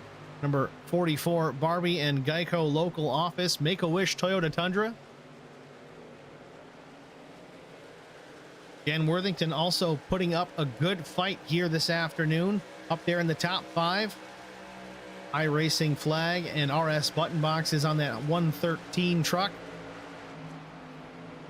Dylan Wallace, our other pace truck for the afternoon, looking very strong here. Is up 7 positions since the start of the race, sitting in the top 5 in the 5th position.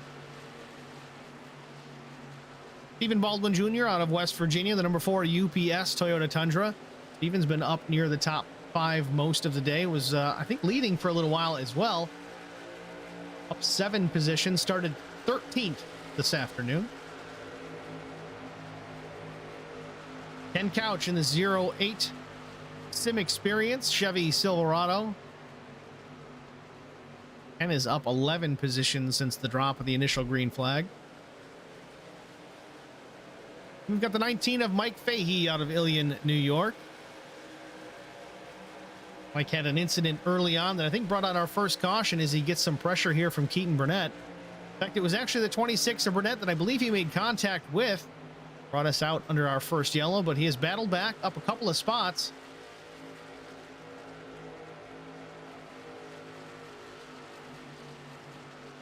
Keaton Burnett, the number 26 Lone Star Racing Make-A-Wish truck, up a couple of positions since the drop of the green flag, running 9th. Justin Johnson we spoke to early on during our first yellow flag opportunity. I believe it was first. Ryco Motorsports, Lone Star Racing, Nueve, Pressure Works, LSR Gaming X. I think I got them all. Again, Justin Johnson kind of puts these together here with Lone Star Racing, these charity events. Kind of my go-to when it comes to the broadcasting side of things. All for a good cause, of course, helping raise money for those in need.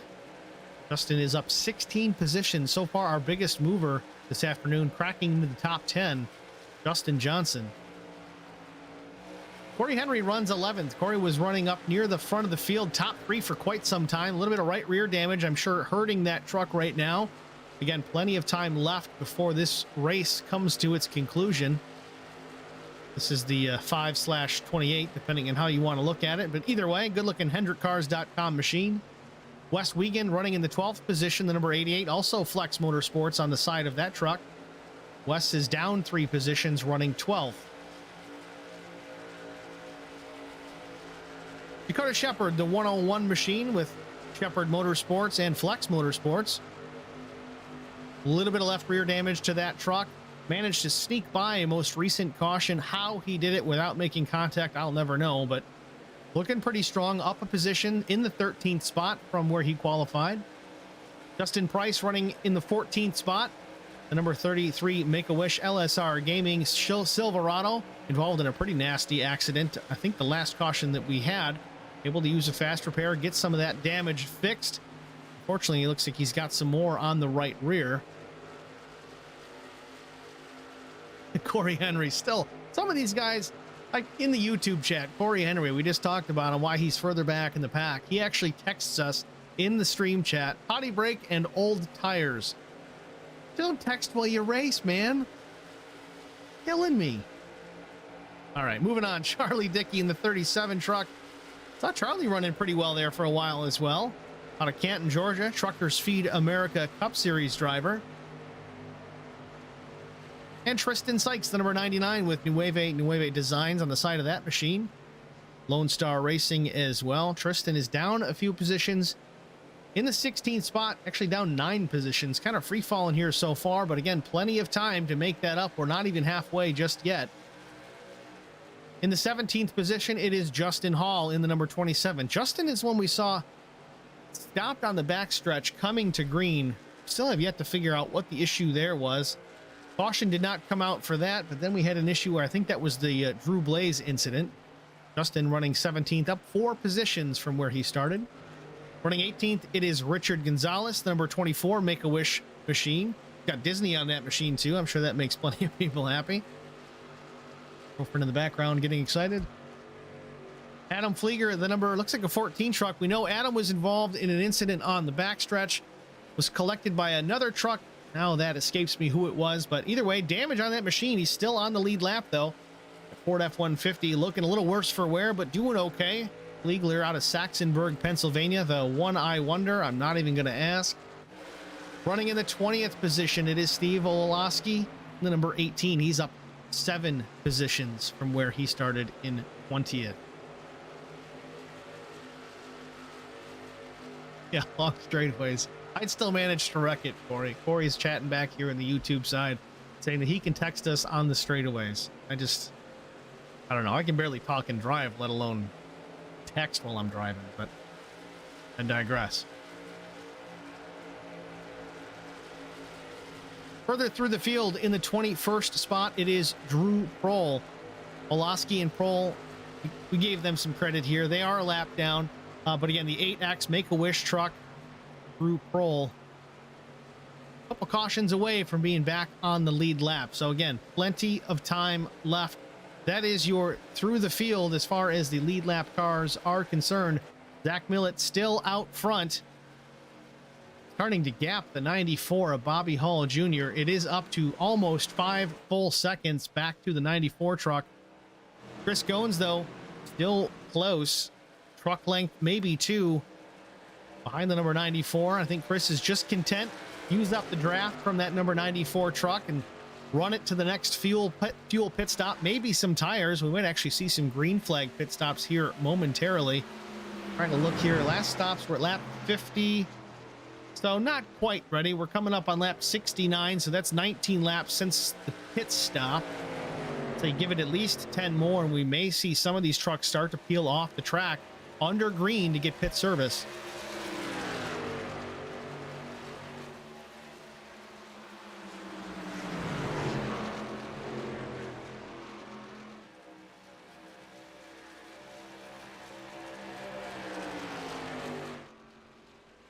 Unfortunately, we see the 27 of Terry Mellum in the pit lane. I'm assuming that is repairs from a prior incident. I don't remember seeing him crash.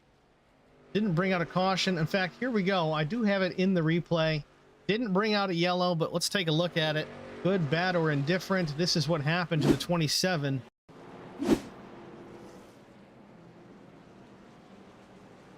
This is coming to the pits. Oh, engine blows. But why?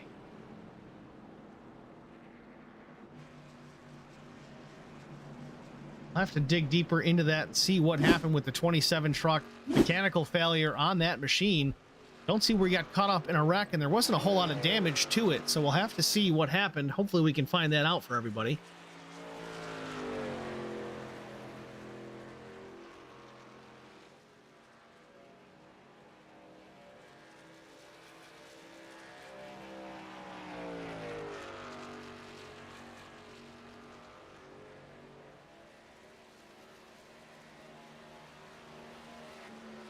Zach Millet's lead up to 6.2 seconds on lap 70 here, just 5 laps shy of the halfway point. Yeah, Bethany, unfortunately, it looks like that truck is done for. Multiple laps down for the 27. Again, I don't know what happened. Definitely an engine expiring on that truck. Something mechanical for certain. He's now 20 laps down.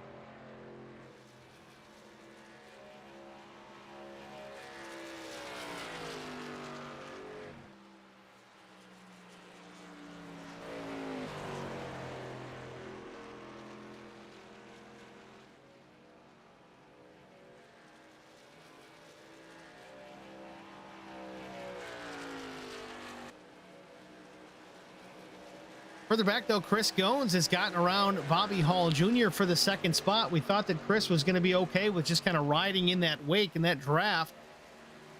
Not sure if Dan Worthington was starting to close in and decided, you know what, it's time to go. See if I can find that pass and let everybody see it. Chris Goins passed Bobby Hall Jr. for position number 2. Let's watch it.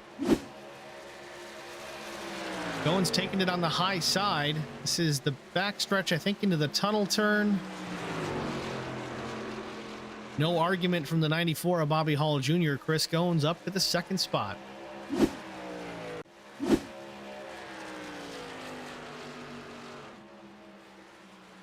Do have a couple of trucks hitting the pit lane. Looks like Steve Baldwin Jr.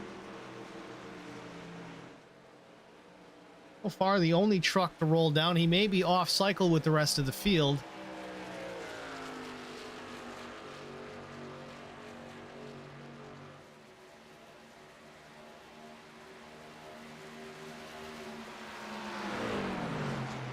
Dylan Wallace on the pit lane as well. Pace truck rolling down. Green flag stops might be starting. And we do have some drivers on different cycles here. I know some guys pit lap 39, some were on lap 49. That could be the difference here. Ooh, Wallace has to use a fast repair right there. I don't know if that was intentional or not. That truck didn't look too badly damaged. The only one that they have to use, so he's stuck now. Got to keep that truck clean the rest of the way.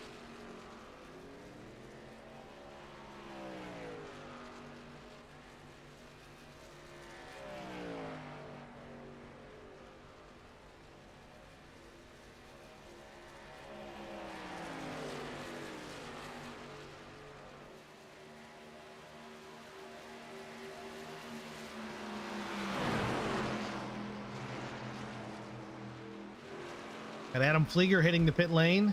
Drew Prohl.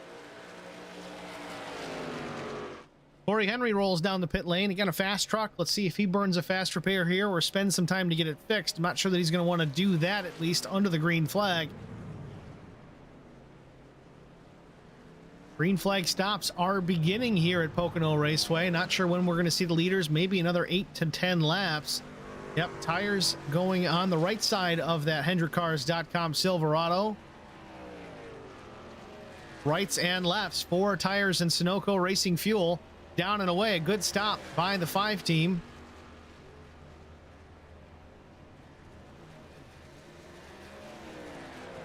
Leader just goes by, puts him a lap down. Chris is in a rocket ship mode.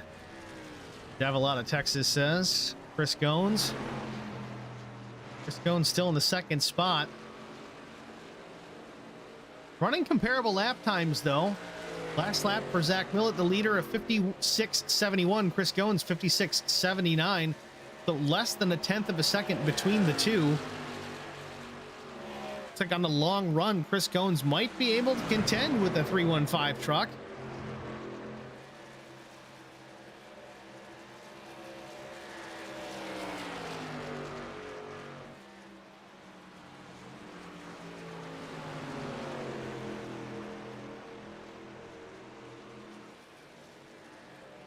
And guys, I apologize if you're losing the stream here. I'm having a little bit of an internet issue for the moment.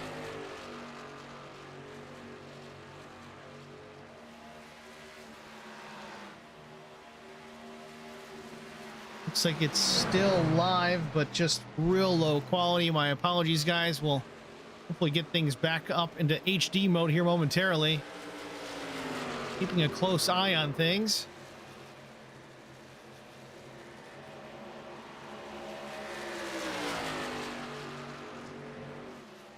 Lap 75, halfway. Bobby Hall Jr. making it around the 44. Chris Goins, not sure if this is strategy here. Maybe Chris trying to save some fuel. Bobby Hall slow off the corner. But Goins was trying to get right into the tailgate of that number 94.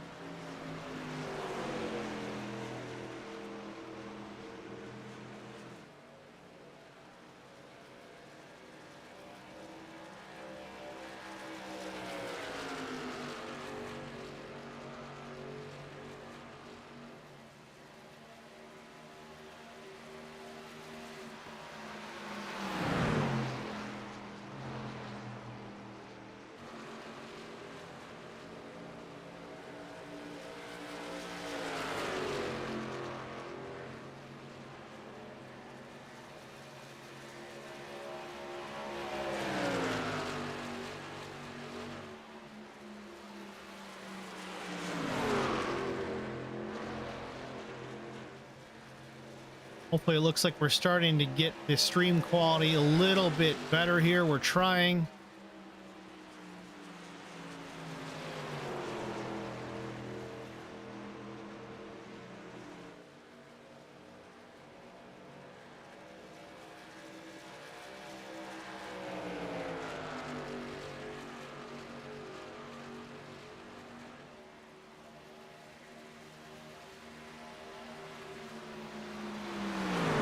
Well, we're still live, so we won't complain too much. I guess it's still rolling out to broadcast land, into the interwebs.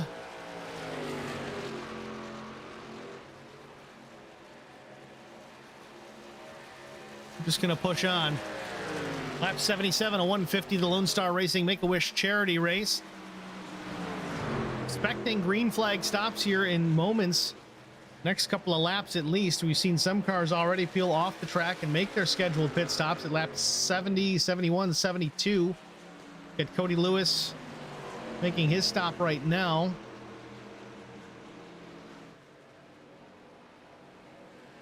Leaders pit last, lap 49. I think they've been on the green since lap 51. 30 laps is the fuel and tire pit window. 25 to 30, that is. So they're going to try and roll it out as long as they can.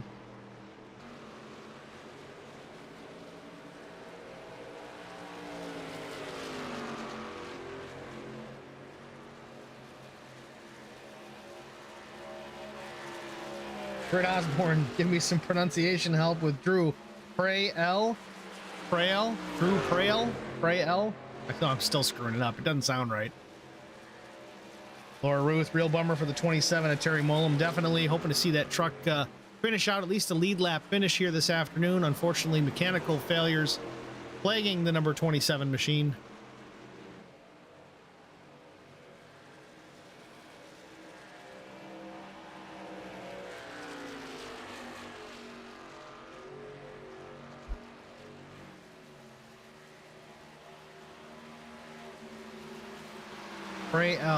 Prail. All right. Thanks, Brett. Appreciate it. Almost guaranteed to still mess it up at least a couple more times, but I'll work on it.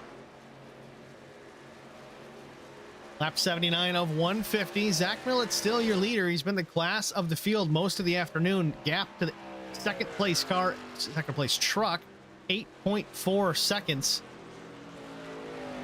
Last lap for the 315, a 56.92. Bobby Hall Jr. in the second spot, a 57.01, but Chris Goins a 57 flat. Top three all running pretty comparable times to each other. And lap 80 goes on the board. I think this is 29 laps under green.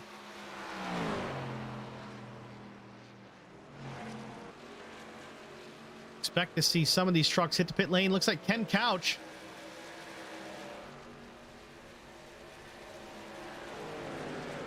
Fairly beaten and battered 08 truck. Pulling down the pit lane to the attention of the crew. Not sure if he's got a fast repair to use. If he does, might have to use it here.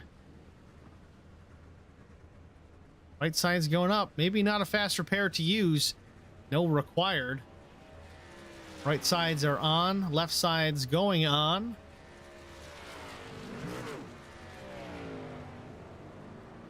Down and away.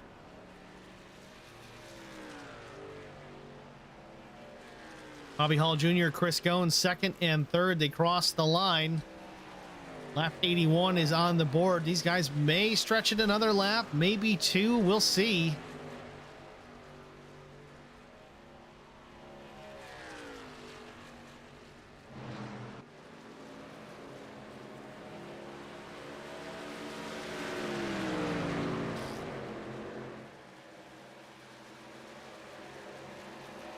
And Mike Fahey, Keaton Burnett, Justin Johnson, Charlie Dickey in the pit lane.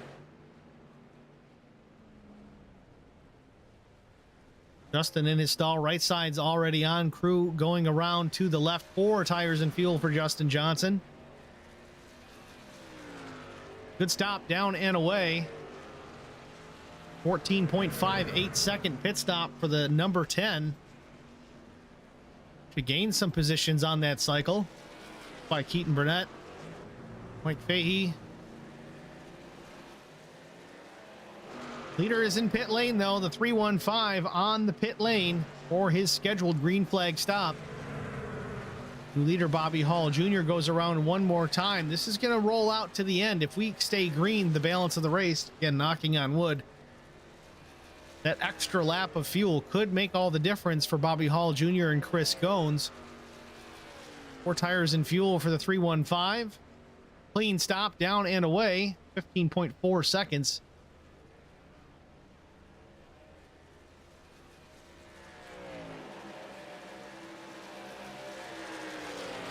Bobby Hall Jr. with about a 1.2 second advantage over the 44 of Chris Goins.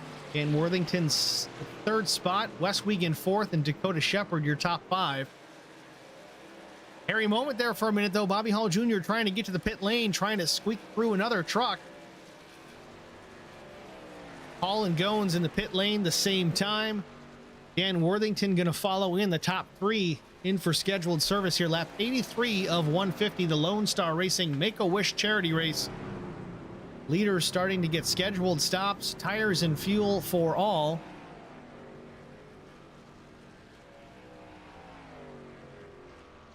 Dakota Shepard in the pit lane as well. Wes Wiegand. To see where the Zach Millet shakes out. Looks like he's already taken over the top spot.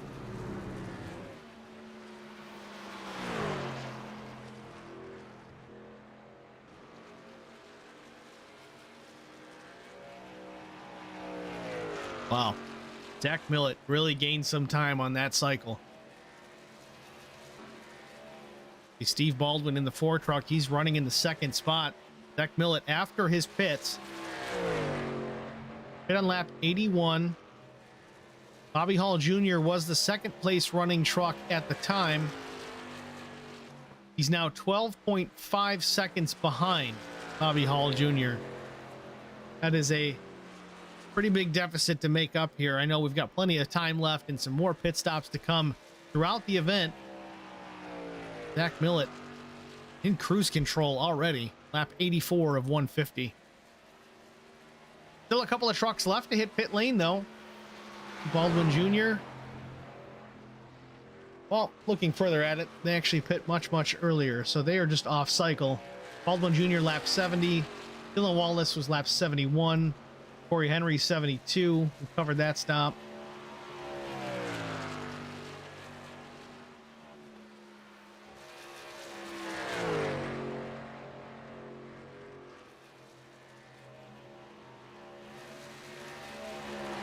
'94 and the 44, Bobby Hall and Chris Goins. Still doing battle here. Chris closing that gap rather quickly here. It's 0.3 of a second off the tunnel turn.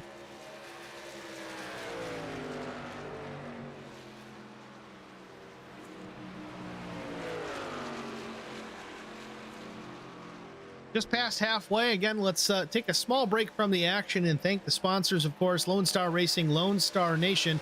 It is the Lone Star Racing Make-A-Wish charity race. Also sponsored by the Painting and Drywall team. And they are not only participating as a sponsor, but they were in the race with Terry Mellum on the car. Fortunately for that, number 27 appears to be out of the race. But again, thank them for their participation and support in this good effort. Good cause.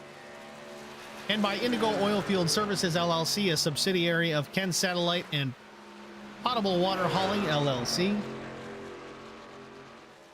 Thanks to Nueve Designs.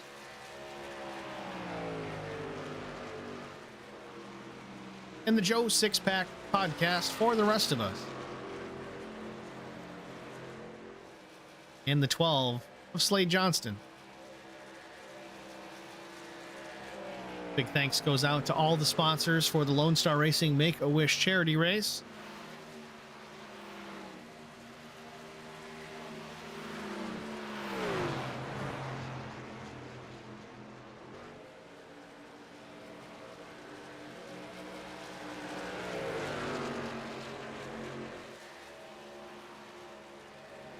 Bobby Hall Jr. has definitely caught the draft on Corey Henry.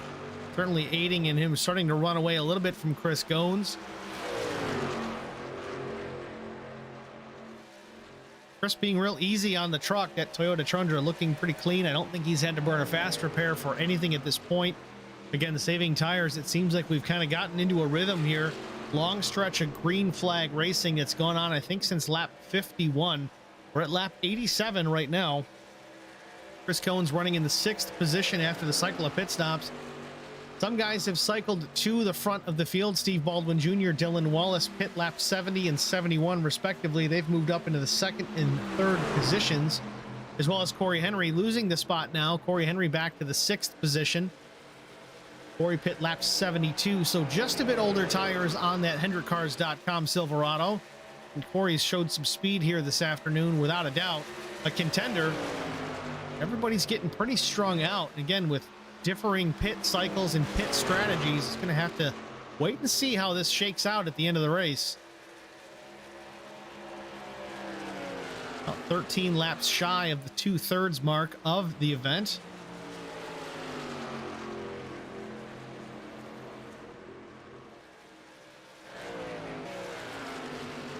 Try and find some other battles on the track. Here's Justin Johnson in the 9th spot. Mike Fahey, the 19 machine, in behind. Fahey running in the top 10, the 10th position specifically.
the field. Bobby Hall Jr. in the third spot, putting pressure on the 4, Stephen Baldwin.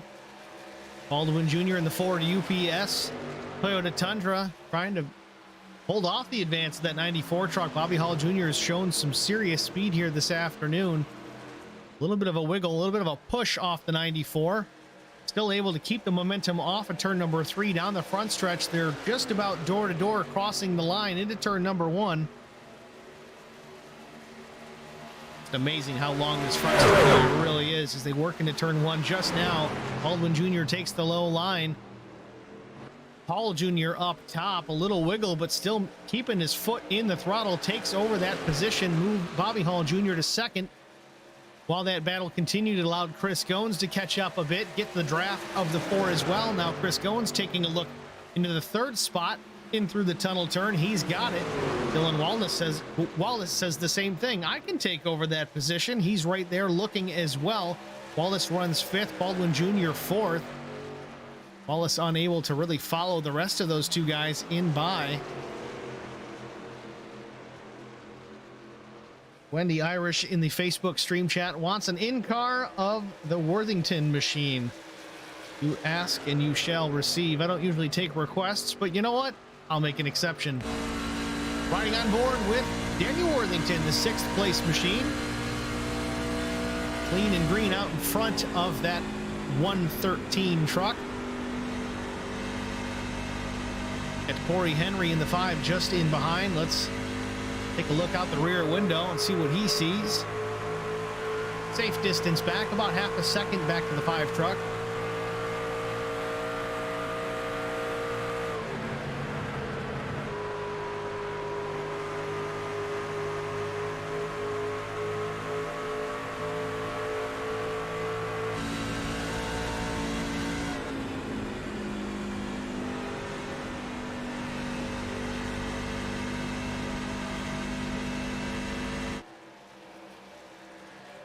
Battle continues. Dylan Wallace does get by the 4 of Stephen Baldwin Jr., move that machine to the 4th spot. Technically the 21, but we're just going to call it the pace truck. After all, it is the official pace truck of iRacing.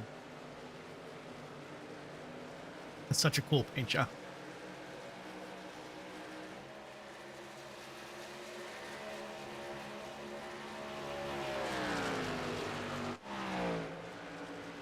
Speaking of Dan Worthington, we were just on board with the 113 Ford F-150. Truck looks pretty clean.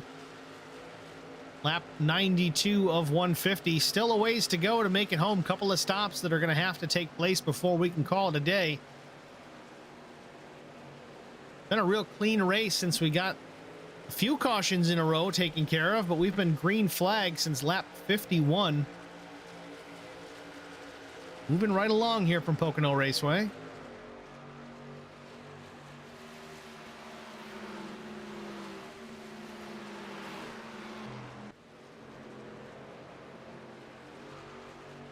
.315 truck is Zach Millett enjoying a very comfortable lead. 13.4 seconds back to the 94 of Bobby Hall. Just cruising. Bobby's not really losing any time right now, but he's not gaining it either. Zach's running a 55.90 the last time by. Bobby Hall Jr. a 55.89. Yes, a tick quicker, but we're talking 100th of a second. And when you're down almost 14 seconds, it's just not enough laps left. Got to find a new way to get around the 315, be it pit strategy or otherwise. Not even close enough to use the bumper at this point. And again, only lap 94. We've got 56, 57 laps left. Likely 2 more stops, at least for fuel, before we can call it an afternoon.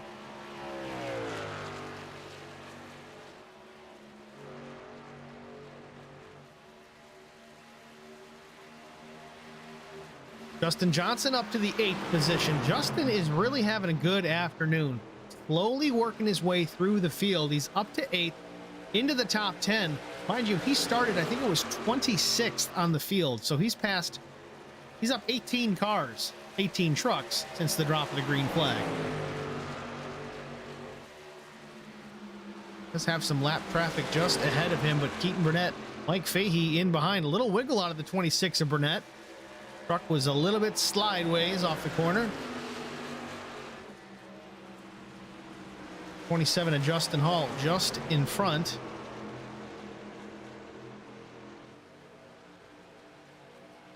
Fahey awfully close to the safer barrier off turn 3. Not sure if that's the plan or if that's just kind of how it went. Justin Johnson trying to dispose of the lap truck. They work down the front stretch, looking into turn number 1.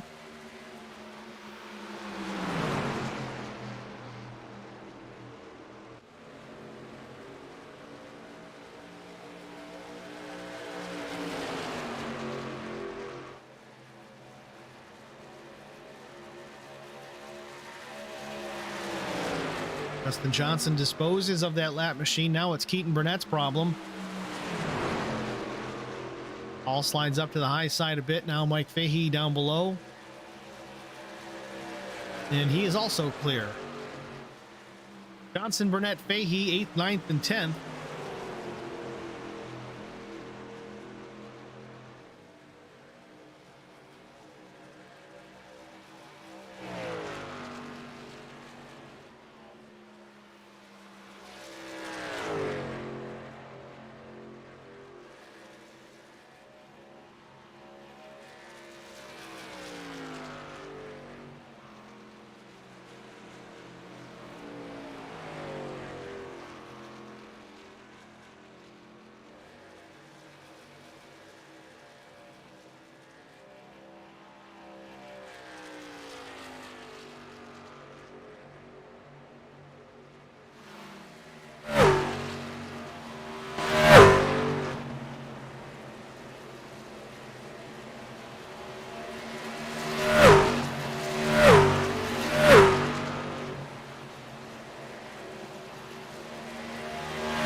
Zach Millett still looking strong at the front of the field, almost 14 seconds over Bobby Hall Jr. in the second position. Zach's off turn 1 already. Bobby Hall Jr. already working through the middle of turn 1. Zach Millett probably into the tunnel turn. Yep. See the difference between the two. Lap times are relatively close. In fact, Bobby Hall Jr. running a tick faster.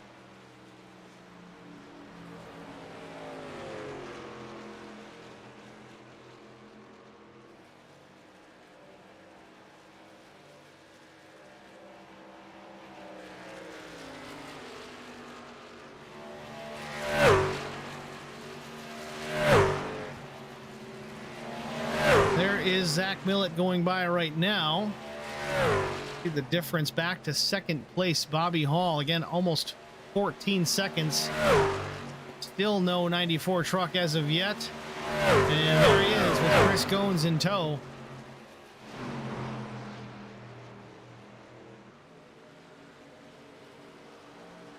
Bobby Hall coming up on the lap machine, or about to be lap machine, of the 33 of Dustin Price.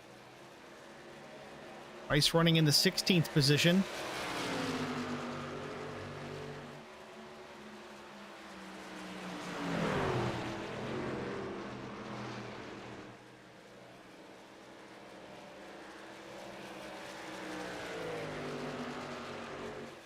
$50 laps to go here from Pocono Raceway, and we'll call it an afternoon.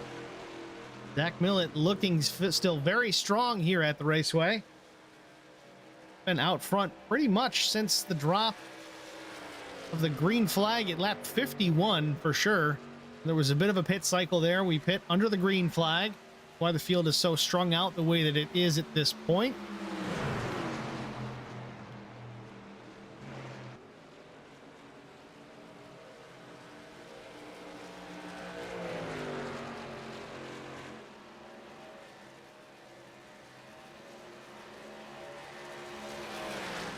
Trying to find some other battles on the track. Again, back to Justin Johnson. Justin still running in the 8th position. Keaton Burnett, Mike Fahey, still the rest of the top 10. These three trucks seemingly tied close together. Keaton Burnett, though, right to the tailgate of the 10 truck. Make short work of the 14, another lapped vehicle. That is the 14 F-150 Adam Flieger.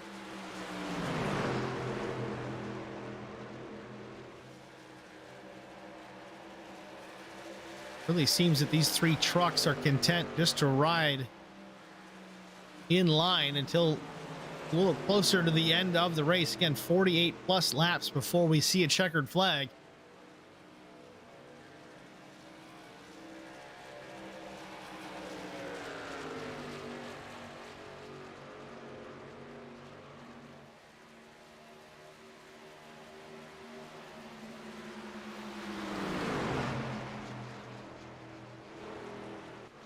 Speaking of Dustin Price, Dustin on the pit lane.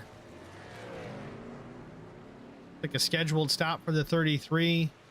Maybe a little bit of repairs, but no fast repair. I think he burned that up earlier on. It had a hard impact with the safer barrier. Had to use that fast repair. So minimal damage repair, if any, this time through.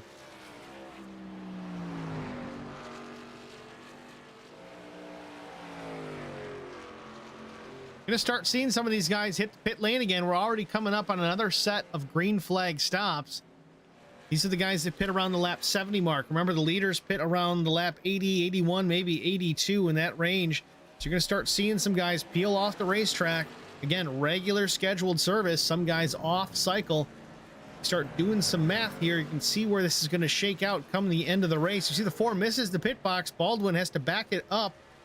That's going to cost him dearly. Again, almost 200 miles an hour on the front straightaway. These guys are covering the length of a football field every time you can say 1/1000.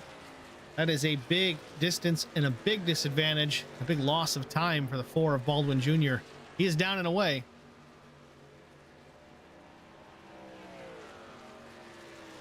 Dylan Wallace on the pit lane here for 27 seconds. I'm not sure if that was more damage repair again. Tough to take the repairs under green.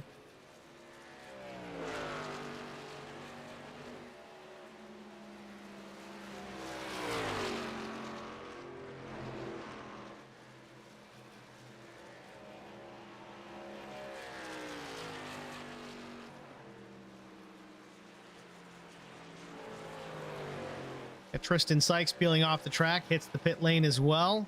Scheduled stop for the number 99.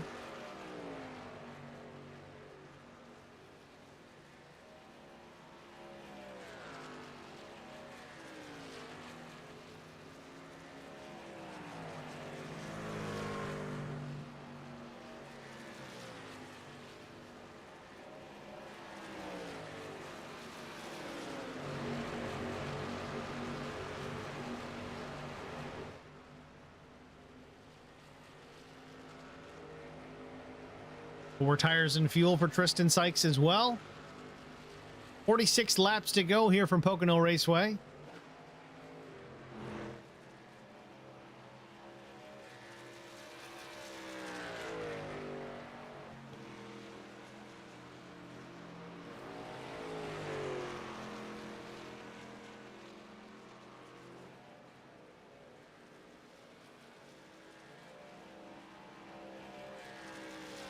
even still, if just trying to look at pit strategy here, 30 laps on a run, it's tough to say how many tires these guys all have left because you don't know who took what.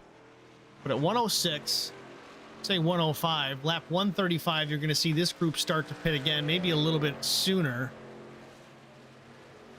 So that's lap 130 to 135. You can definitely make it to the end from there.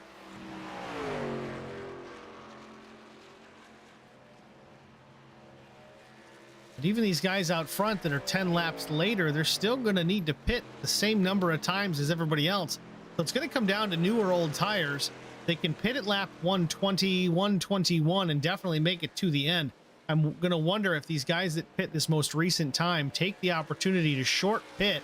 If they have tires, take the opportunity because they know they can make it, knowing that the leaders are going to have to pit another time as well. See if that gamble pays off. You know, on pace alone, Zach Millett is kind of walking away from these guys. It's now up to 15.5 seconds for the 315. Chris Goins has moved his way into the second spot, though. Bobby Hall in just behind. That battle taking place as we talk about strategy here. Let's see if we can take a look how that pass happened. We know Chris Goins a little bit quicker on the long run. Here's the replay. Chris Goins off the corner, down low, off the tunnel turn, looks like.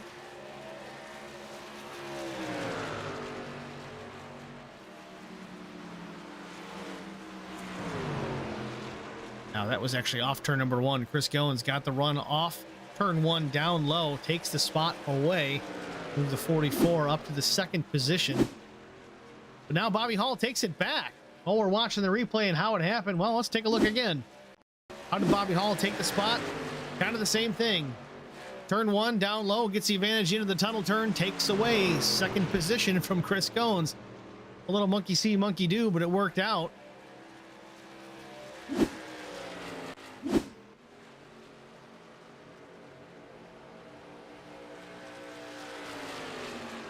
A little bit of deja vu. We saw some of this early on with these two, kind of a back and forth, one lap to the next.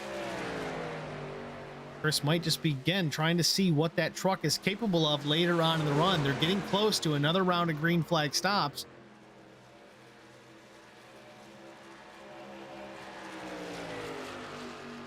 Richard Gonzalez also in the pit lane for scheduled service. Chris Goins going down low again, trying to take the second position. I think this is just a little bit of practice for the end of the race. Can he make these moves on old, worn-out tires? So far, he's proving that it's possible. So is Bobby Hall Jr. He was able to repass after getting passed by the 44 Goins.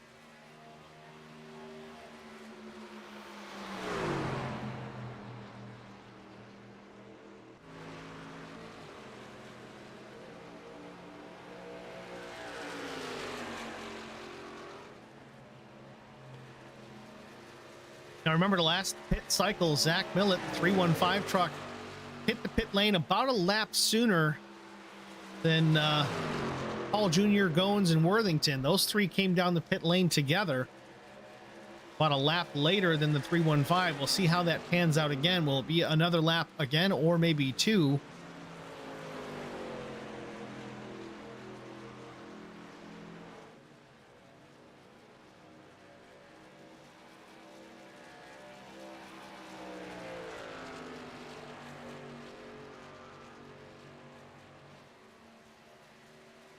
Lap 110 goes on the board again. The last stop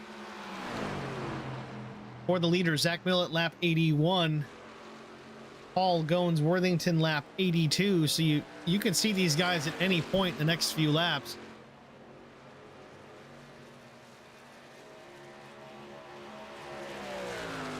And still green. We've been under the green flag since lap 51. These guys are doing a masterful job keeping things clean out there.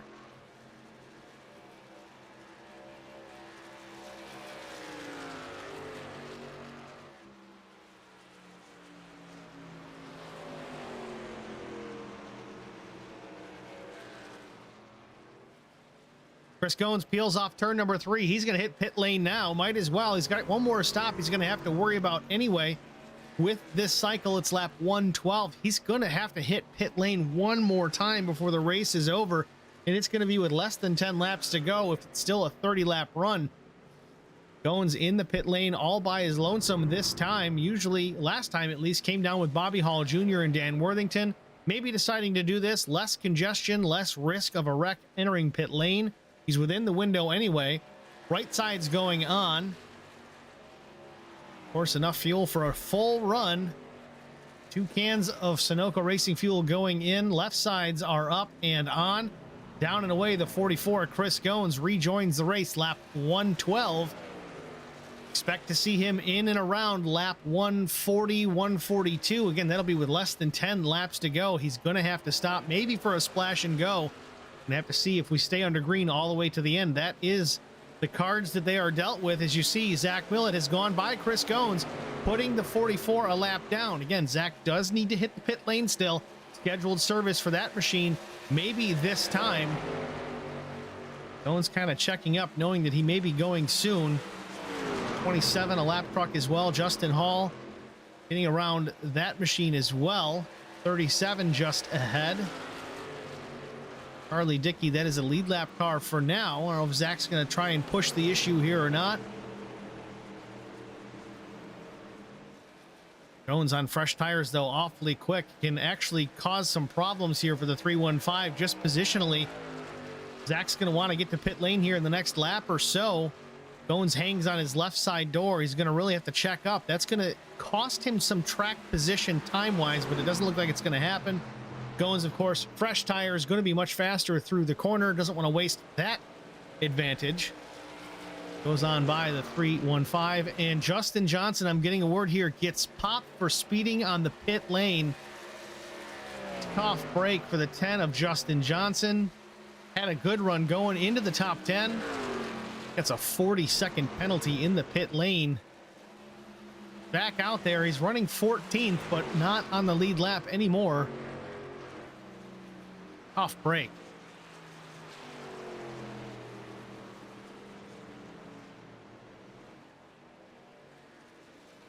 Here comes the leader, Zach Millett, off turn 3, down into the pit lane.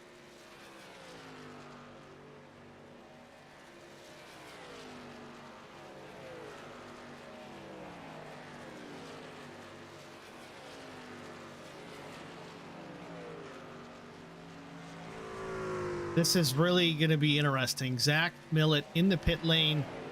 This will not be his last stop of the day if we stay under green. He's either going to have to stop again or find a miracle and save a ton of fuel. In fact, he's not taking tires at all here. This is fuel only for the 315. Plenty of fuel. 14.85 seconds. Did he not take tires? Am I losing my mind? I want to rewind that just to make sure that truck wasn't on jacks.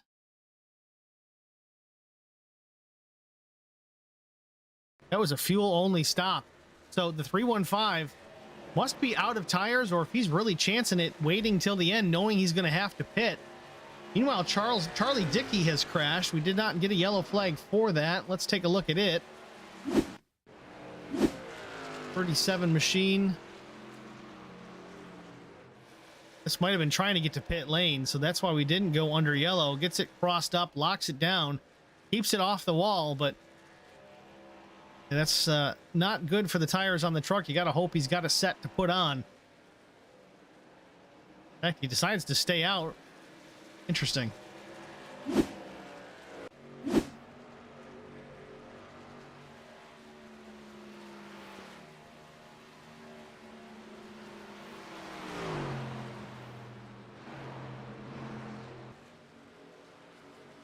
So Zach Millett retains the lead.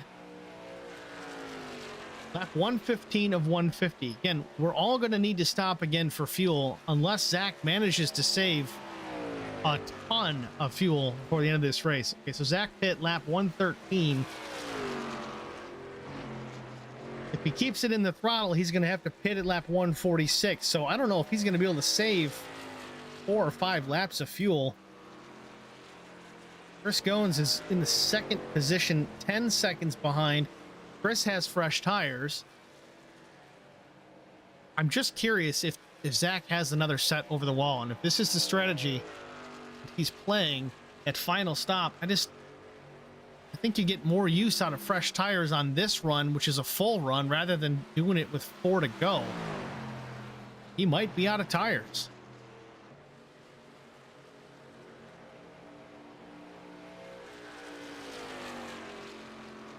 Zach went 3 laps longer than Chris Goins as far as when they pit. 113 for Zach, 110 for Chris Goins. Bobby Hall Jr. went to 114.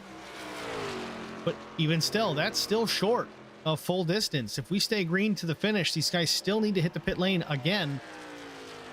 Chris Goins tracking down 315 as Zach Millett in a hurry here. He's cut it down a full second in just the last lap or so. Goins running 55.29s. Zach Millett 56.67s, over a second slower than the 44 of Goins. Goins is catching him.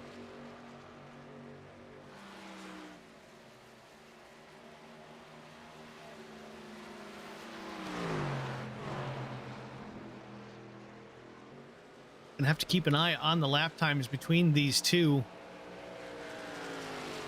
This could really come down to the strategy that both of these drivers have tried to work all afternoon. Zach has just been in the throttle out front, clicking off laps in the lead, but man, if we stay green, we're going to have pit stops under the green flag with less than 10 laps to go for most of these drivers.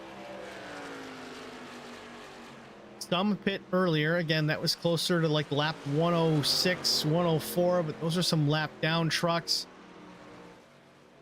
Got Stephen Baldwin Jr., though, he's running 4th. He pit at lap 102, so expect to see him here in about 15 laps. That would be his final stop of the day for Stephen Baldwin Jr. Same for Dan Worthington. No, Worthington pit lap 114. Corey Henry, though, HendrickCars.com machine, he pit at lap 101. So he could pit as early as, well, frankly, he could pit as early as lap 121 and be safe as long as we didn't have a green-white checker to worry about. I would only do that if you had a set of tires laying over the pit wall still, which they probably don't. They only had 4 sets to play with, plus the set on the truck that they started the race with.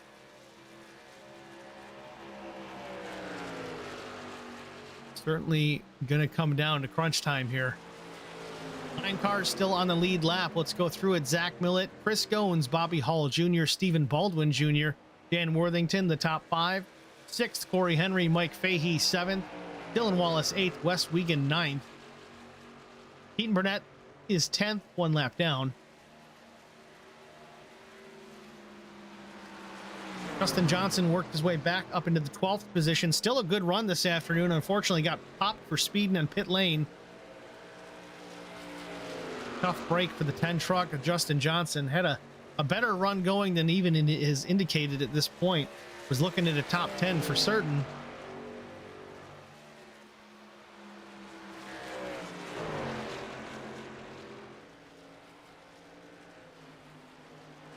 Chris Goins now. Deficit cut in half, 5 seconds to the lead. Lap 119 of 150.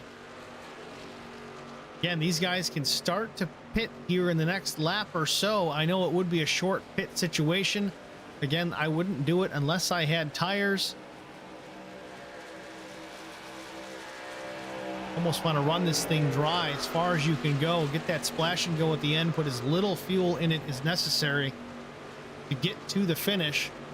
Spend as little time in the pits as possible. But again, Chris Goins tracking down our leader in a hurry.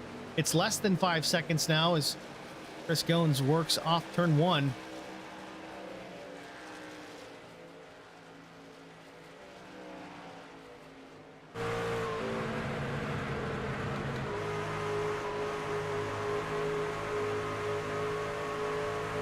Don't really see Chris Goins much in the distance out the back window of the number 315, but he's certainly there and coming in a hurry.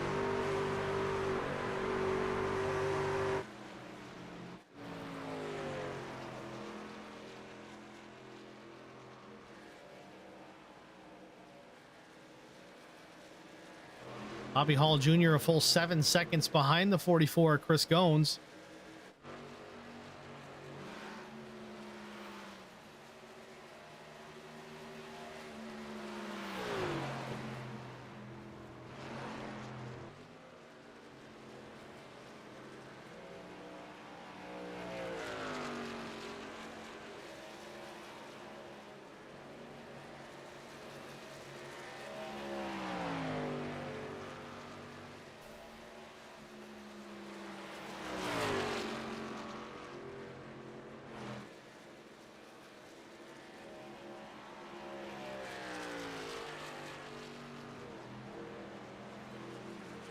Deficit now down to 3.2 seconds. Chris Goins tracking down the 3:15. Zach Millett, dominant performance most of the afternoon, has been up front really since the first third of the race came to a conclusion.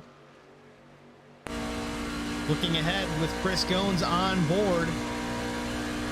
See just up in the distance is our leader, Zach Millett, the 3:15.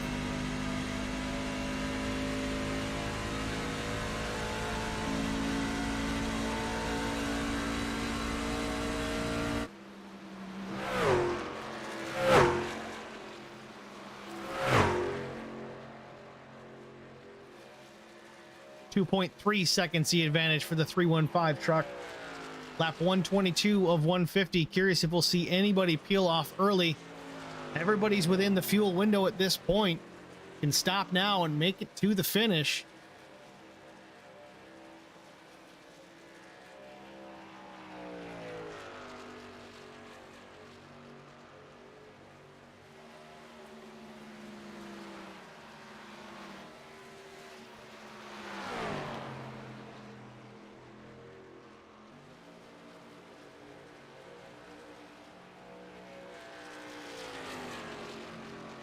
Full second faster for Chris Goins the last time by, a 55.74 to Zach's 56.74.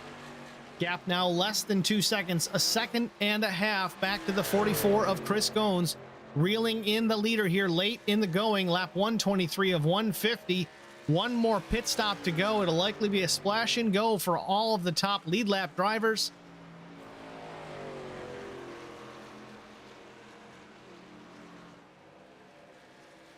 They're within the same frame, less than a second now. Zach Millett still has the lead, dominating all afternoon, but he's got a Barbie in the back of his rearview mirror tracking him down, the number 44.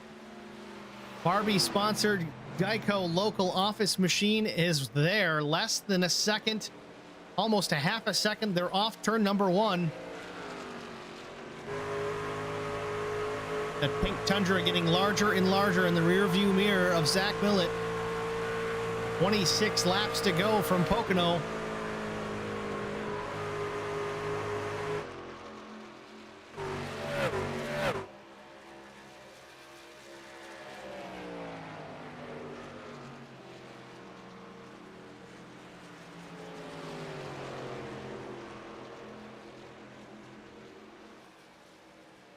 Chris Goins off turn 3. He is there, less than a truck off the back bumper of Zach Millett. 26 laps to go. Chris Goins looking to the inside into turn number 1. He's going to take over the top spot. Again, both these drivers are going to need to pit one last time before it's all said and done. But with ease, the 44, Chris Goins, takes over the lead. A game of fuel strategy now in play. I don't think anybody can make it to the finish without some significant fuel savings. We see Corey Henry already on the pit lane as well for his final stop of the afternoon. That HendrickCars.com Silverado rolling down the pit lane.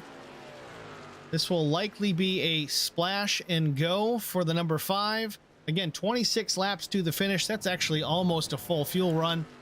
30 laps is typically what we've been seeing these guys get, but we'll see how long he's in the pits for.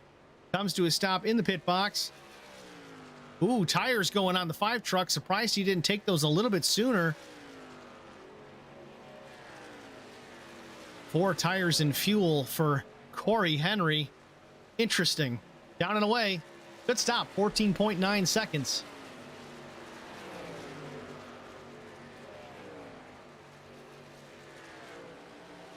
Ken Blackburn thanking us for the great broadcast. Ken, happy to do it. In fact, just privileged to be asked to do it. Lonestar Racing Bunch, a great group of guys. Whenever I've got some off time, I love just getting into a race with them, not necessarily calling it. Fun to actually be in the race and cut up with these guys. They're a blast.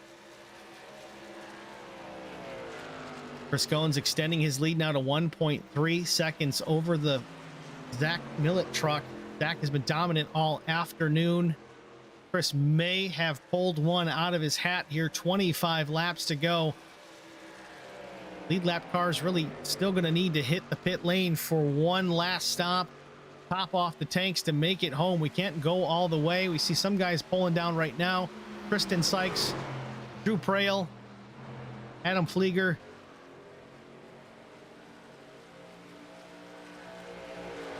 Chris might be using the draft of the 9 a little bit here, trying to help save some fuel.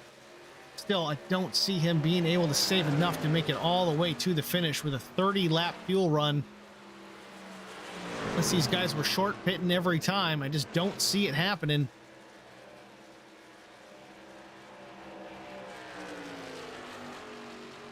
Two seconds the advantage back to the 315. Again, if Zach is playing the game where he has a set of tires still over the wall, the gap between these two is not significant if they both have an equal pit stop and new tires are a second a lap faster than old. He still might be able to hunt down Chris Goins here with just a few laps to go after that final stop. And we talked about it as well, though. Maybe these guys managed to save enough fuel.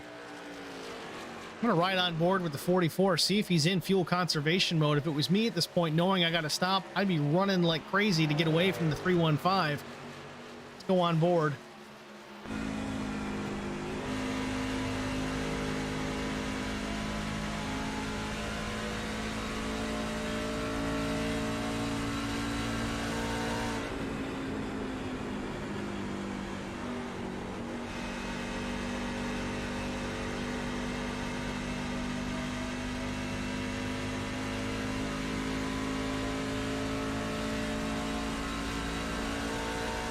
It may not sound much to a lot of you out there, but it does sound like Chris is a little bit out of the throttle. Not quite wide open down the straightaway, so he's definitely trying to save some fuel there. Some other techniques involved is the lift and coast. That tends to be my favorite way of doing it, mainly because I come from the road racing background. It works out because you got so many opportunities to do that. And the way it works is, well, just like it sounds, lift and coast. You can kind of take it a step further, and instead of driving it to your normal braking point, again, you do use the brakes a bit here at Pocono Raceway, you just let off the gas, okay? Some guys can even go as far as pushing the clutch in, and then you do that a little bit earlier than you normally would hit the brakes. So in that time from you lifting to your typical braking point, you're just coasting. And in some cases on the clutch, engine's barely running, just there at idle. Then you brake a little bit deeper or a little bit later into the corner than you had planned, because you've already lifted. You're not carrying as much corner speed on entry as you normally would. And in some cases, guys that are really good at it, they can either maintain or increase their lap times in doing that while saving fuel. It's a very interesting technique. You got to work at it. It takes a lot of practice, but it's a great way to save some fuel. The lift and coast. So far, Chris Goins seems to be a little bit out of the throttle. You see the 4. Baldwin Jr. in the 8th position going by Chris right now. Baldwin pit lap 127. Looks like he took tires as well. You got Mike Fahey in the pit lane. Let's see what Mike's going to do here as far as his pit stop is concerned. I know fuel for sure with 21 to go, but tires as well. Yep, right side's going on the Fahey machine as well. Also Wes Wiegand. And Zach Millett's in the pit lane. Zach peels off the track for the final time. I got to imagine pitting this early. This is not a splash and go. This may be tires and fuel. He may have played the tire card here. 20 laps left. Chris Goins, probably not a set of tires over the pit wall here. Just a splash and go for him in about 15 laps. Zach Millett on the pit lane. Let's see if that truck goes up on the jack. Yes, it does. Zach Millett saved a set for when it mattered most. Right side's on. Crew going around to the left. 4 tires and fuel for the 315 of Zach Millett. He's got all the time in the world now to cut into that deficit. Chris Goins. Chris is going to have a bit of a lead here, but Chris still has to stop for fuel. Here he comes. Chris going off the track down into the pit lane. Maybe he does have a set of tires that we didn't know about.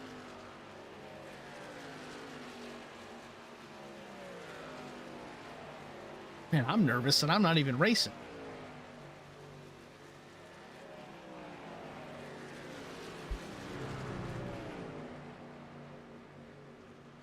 For Zach Millett, off and running already. Chris Goins in the pit lane, took tires the last time, 19 laps to go. Right side's going on. He does have a set of tires. We'll see if he can get off a pit lane nice and quick, maintain some of that advantage that he had. Left side's in the air. Down and away, 4 tires and fuel for Chris Goins. Spun the tires a bit on exit. That's going to cost him a little bit of time.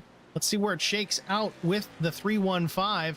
Zach Millett just going by right now. Better on and off time for the 315. Not quite to Chris Goins as of yet. There's the 44.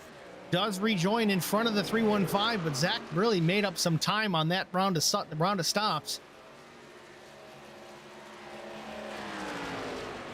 Zach Millett looking to the inside of Chris Goins. 18 laps to go. Zach takes over the top spot. Chris battling back. Again, 1 extra lap on the 315 truck. A little bit of heat built into those Goodyear Racing Eagles already. Fresh sticker tires for Chris Goins. Battling back on the outside, though, through turn 3. Down below the apron. Chris Goins up in the loose stuff. Doesn't hit the wall. I think he was trying to avoid contact with Zach. Zach got into the loose stuff down low, into the grass below that yellow line. It upset the balance on that truck. Zach moved up the track a bit. Chris tried to avoid. Here we are, 18 laps to go. Dylan Wallace still out front. Dylan pit at lap 102. He's going to have to stretch it 30 laps to 132. He might be banking on the chance of maybe a yellow here. If he can get his pit service under the yellow flag, that will certainly be of help.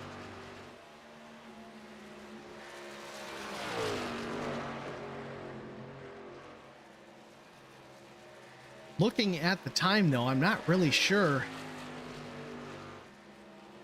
where Zach gained all of it up. The total pit lane time for Zach Millett was 51.4 seconds. That was a full second less than than Chris Goins. Chris Goins' pit lane time 52.42. Pit stop time, Zach was a little bit slower, 15.5 to Chris's 14.9. So do the math. There's about a half-second difference there. It might have been just the pit out getting up to speed. Not really sure between those two, but Zach was able to erase a full 3 seconds just in that cycle. 17 laps to go from Pocono. 315 as Zach Millett back out front.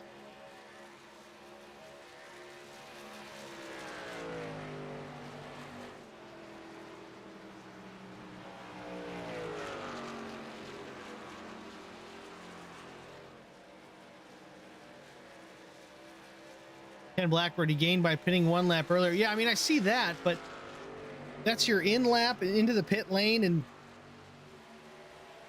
neither one of those trucks had gotten to the end of their tire life at that point. In fact, Zach was on old tires to begin with, so Zach pitting a lap earlier, it shouldn't have made a difference because the out lap for Zach is going to be slow regardless, but I don't know. He may have had a later braking point on the entry and just got out of pits faster. It's hard to say. I mean, I can look at the pit lane time and see some differences there in the actual pit stop time, but it's marginal at best, but that's a ton of time. 3 seconds, even in 1 lap, that's a ton to make up.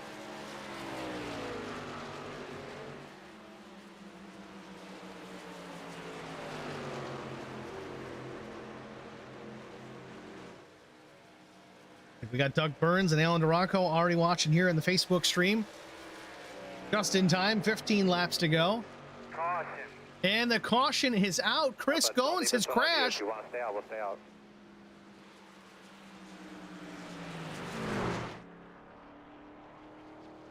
Damage to the right rear of the number 44. Not sure if getting caught up in some lap traffic, or maybe Bobby Hall Jr. will have to take a look at it. Hard to say, but it was off turn number 3.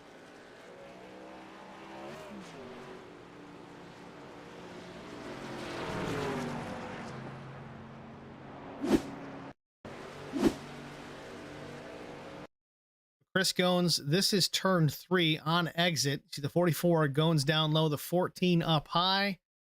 14's loose off the corner, comes down the track, clips the right rear of Chris Gones, and into the fence they go. Such a clean and green afternoon for the 44 Chris Gones, really the rest of this field, and unfortunately, we're under yellow here late in the going, 14 laps to go. Could change a lot, maybe not. Look like anybody's got any tires left and everybody's good on fuel. This could even be a quick yellow.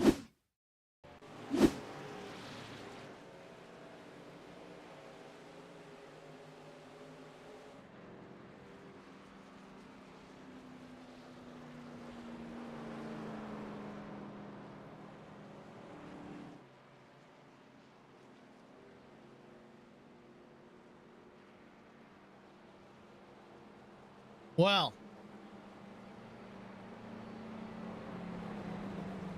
through all that, Chris Gones has still managed to stay in the 3rd position.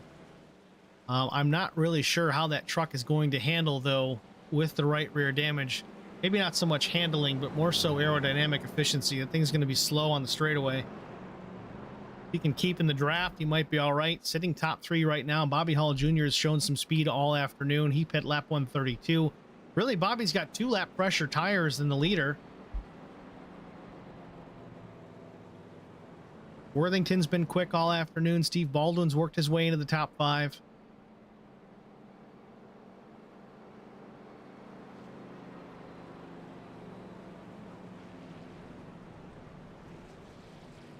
Well, well.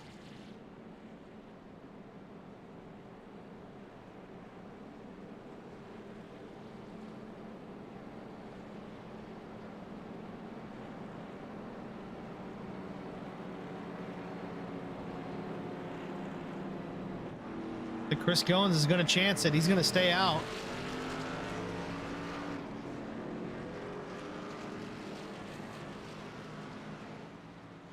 Right rear damage, and he's even got some damage to the front of that for 44 Tundra.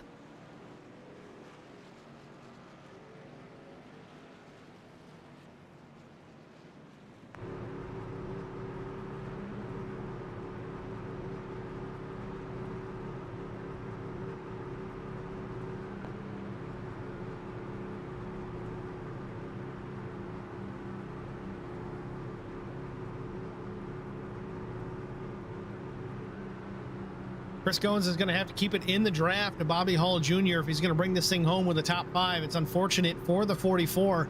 Contender for the top spot most of the afternoon, has been in the top 3. Last stop of the race, it's collected by a lap car. Unfortunately, this afternoon not going to end the greatest for Chris Gones. Certainly not what he had hoped. Thought he had an opportunity to bring home a checkered flag here from Pocono Raceway. Zach Millett dominant most of the afternoon, pretty much out front since the 51 lap mark. Do have a comment in the YouTube chat, though. Time could be an issue. Server was set up with 2.5 hours for 150 laps at Pocono. We did have a ton of green flag racing there at the end, but we also had, I think, 4 cautions, maybe 5 early on in the race that slowed us down considerably.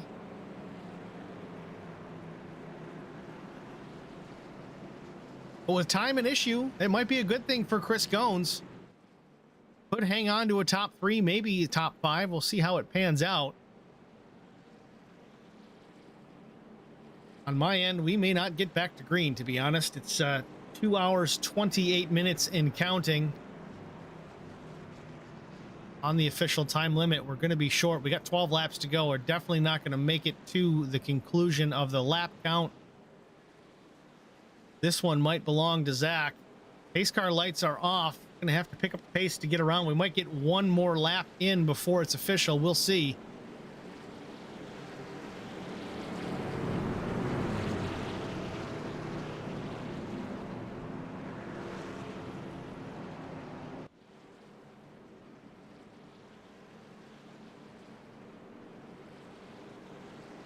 The unfortunate part about Pocono Raceway, it's a great racetrack. It's high speed until there's a caution. And then it takes forever to get back to the flag. Pace car lights are off. Expect a restart here pretty soon. We got a full 60 seconds to get back to the line. At least on my live timing, that's what I'm seeing.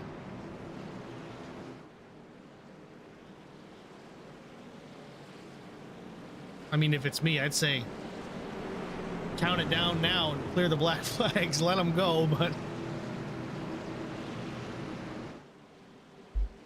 through turn 2. Man, almost a minute and a half to do a lap around here, maybe 2 minutes. Killer.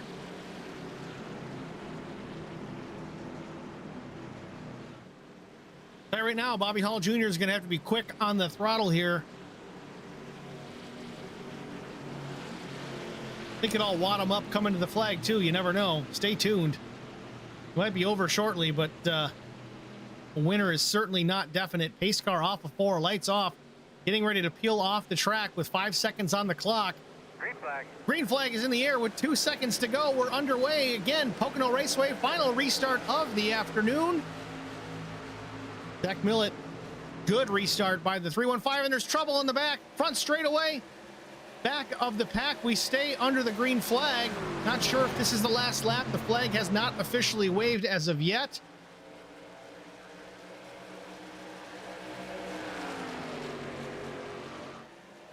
Zach Millett weaving back and forth, trying to break up the draft from Bobby Hall Jr. Dan Worthington in the 3rd spot. Corey Henry, Wes Wiegand, the top 5. They go through the tunnel turn. Bobby is there, less than a car length off the tunnel turn. However many laps we've got left, it's go time for sure. The yellow did not come out with the wreck on the front stretch. Everybody seems to be clear. Bobby Hall Jr. slips through turn 3. Dan Worthington up to the 2nd spot. Checkered flag is waving. Zach Millett's gonna win it. Just as he crosses the line, he loses connection, but it looks like the 315 takes the checkered flag. Ken Blackburn says the white had flown. Yeah, I didn't get it on my end. It stayed green completely. I assume that may have been the case with the no wave on the yellow, but either way, Zach Millett, dominating performance here this afternoon, takes home the checkered flag. The Lonestar Racing Make-A-Wish charity race belongs to the 315. Good run, man. Good race. Everybody involved. That was fun to watch. Fortunately, we didn't make it to the full distance. Got cut off by, well, let's call it weather. Let's say it was rain showers. It's still a sunny day here in Long Pond, Pennsylvania, but time ran out. That settles it. I think the guy that won may have likely been the one that would have brought the checkered flag home anyway. Was up front all afternoon. Dominating performance. Pretty much unstoppable in the last 2/3 of the race.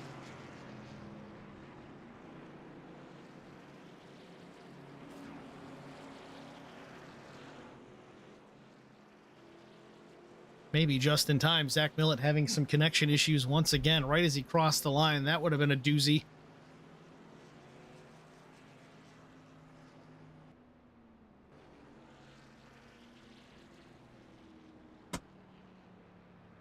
Again, short in time here. If we do lose connection, I just want to make sure we mention upcoming races this week with Holler Boys Racing TV. Monday, 8:45 in the East. We've got the Superior Class Auto Racing. And then Tuesday, Superior Class Auto Racing again at 8:45. That is the Cup Series. That is round 1 of the playoffs from Darlington. Wednesday nights, we have the OG Racing League, the TRS Tour Modified Series. So be sure to tune in for that. Thursdays will soon be the OG Racing League Truck Series. Again, their next season starting up very soon. See the top 3 and, well, little interloper here. Top 3 finishers here. We're going to take a short break. Be back after this with our top 3 finishers.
Welcome back, ladies and gentlemen, to Pocono Raceway, Long Pond, Pennsylvania, the Lonestar Racing Make-A-Wish charity race.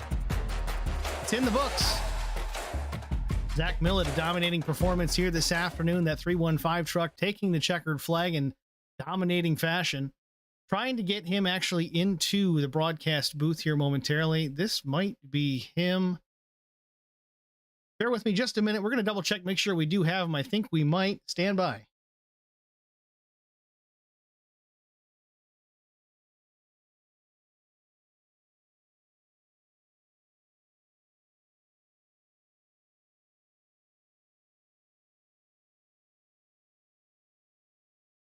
Well, unfortunately, we do not have our winner, Zach Millett. Congratulations to him either way. Was not able to get into the broadcast booth, into the Discord to have a quick chat with us post-race.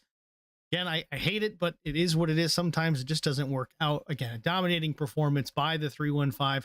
Looked great out there all afternoon. Played the strategy well at the end, and he comes home with a checkered flag. Just wish we could get his reaction to it, but unfortunately, it's just not the case. But we do have second and third, Dan Worthington, Bobby Hall Jr. We're going to go to Dan Worthington first. We'll pull him up into the booth. Dan Worthington, it's Steve in the HBR booth. You got a copy, my man? Yes, sir.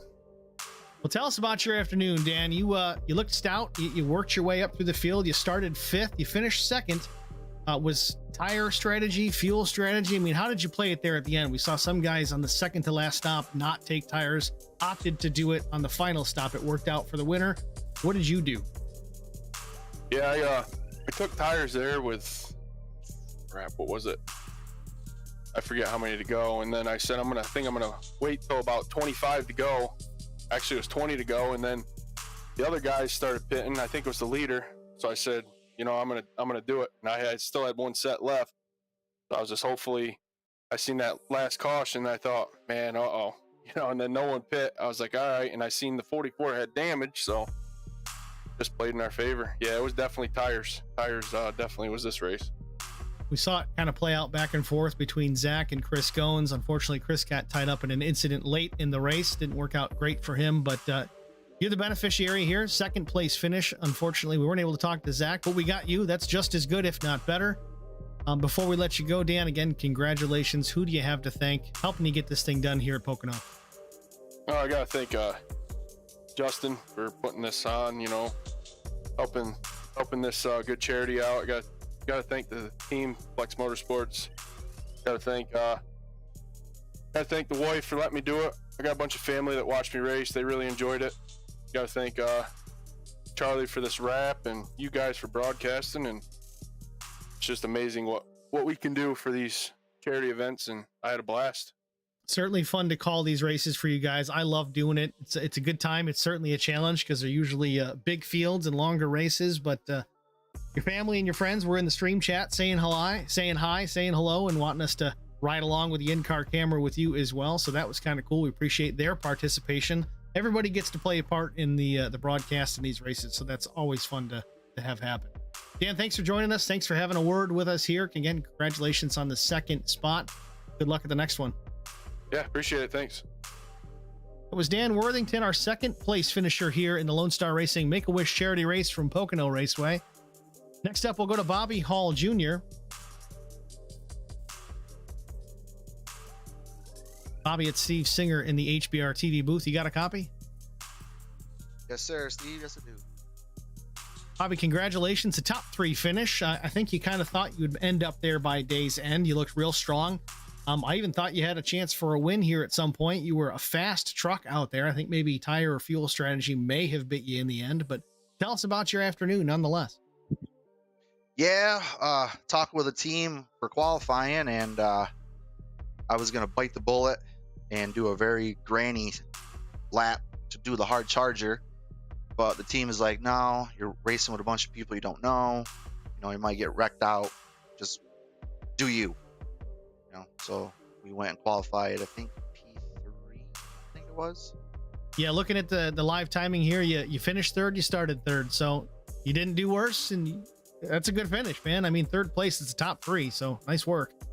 Yeah, I definitely threw it away in that last turn because I thought the leader was going to pinch it going in there, but he did a swing last minute, and it just threw my entry completely off.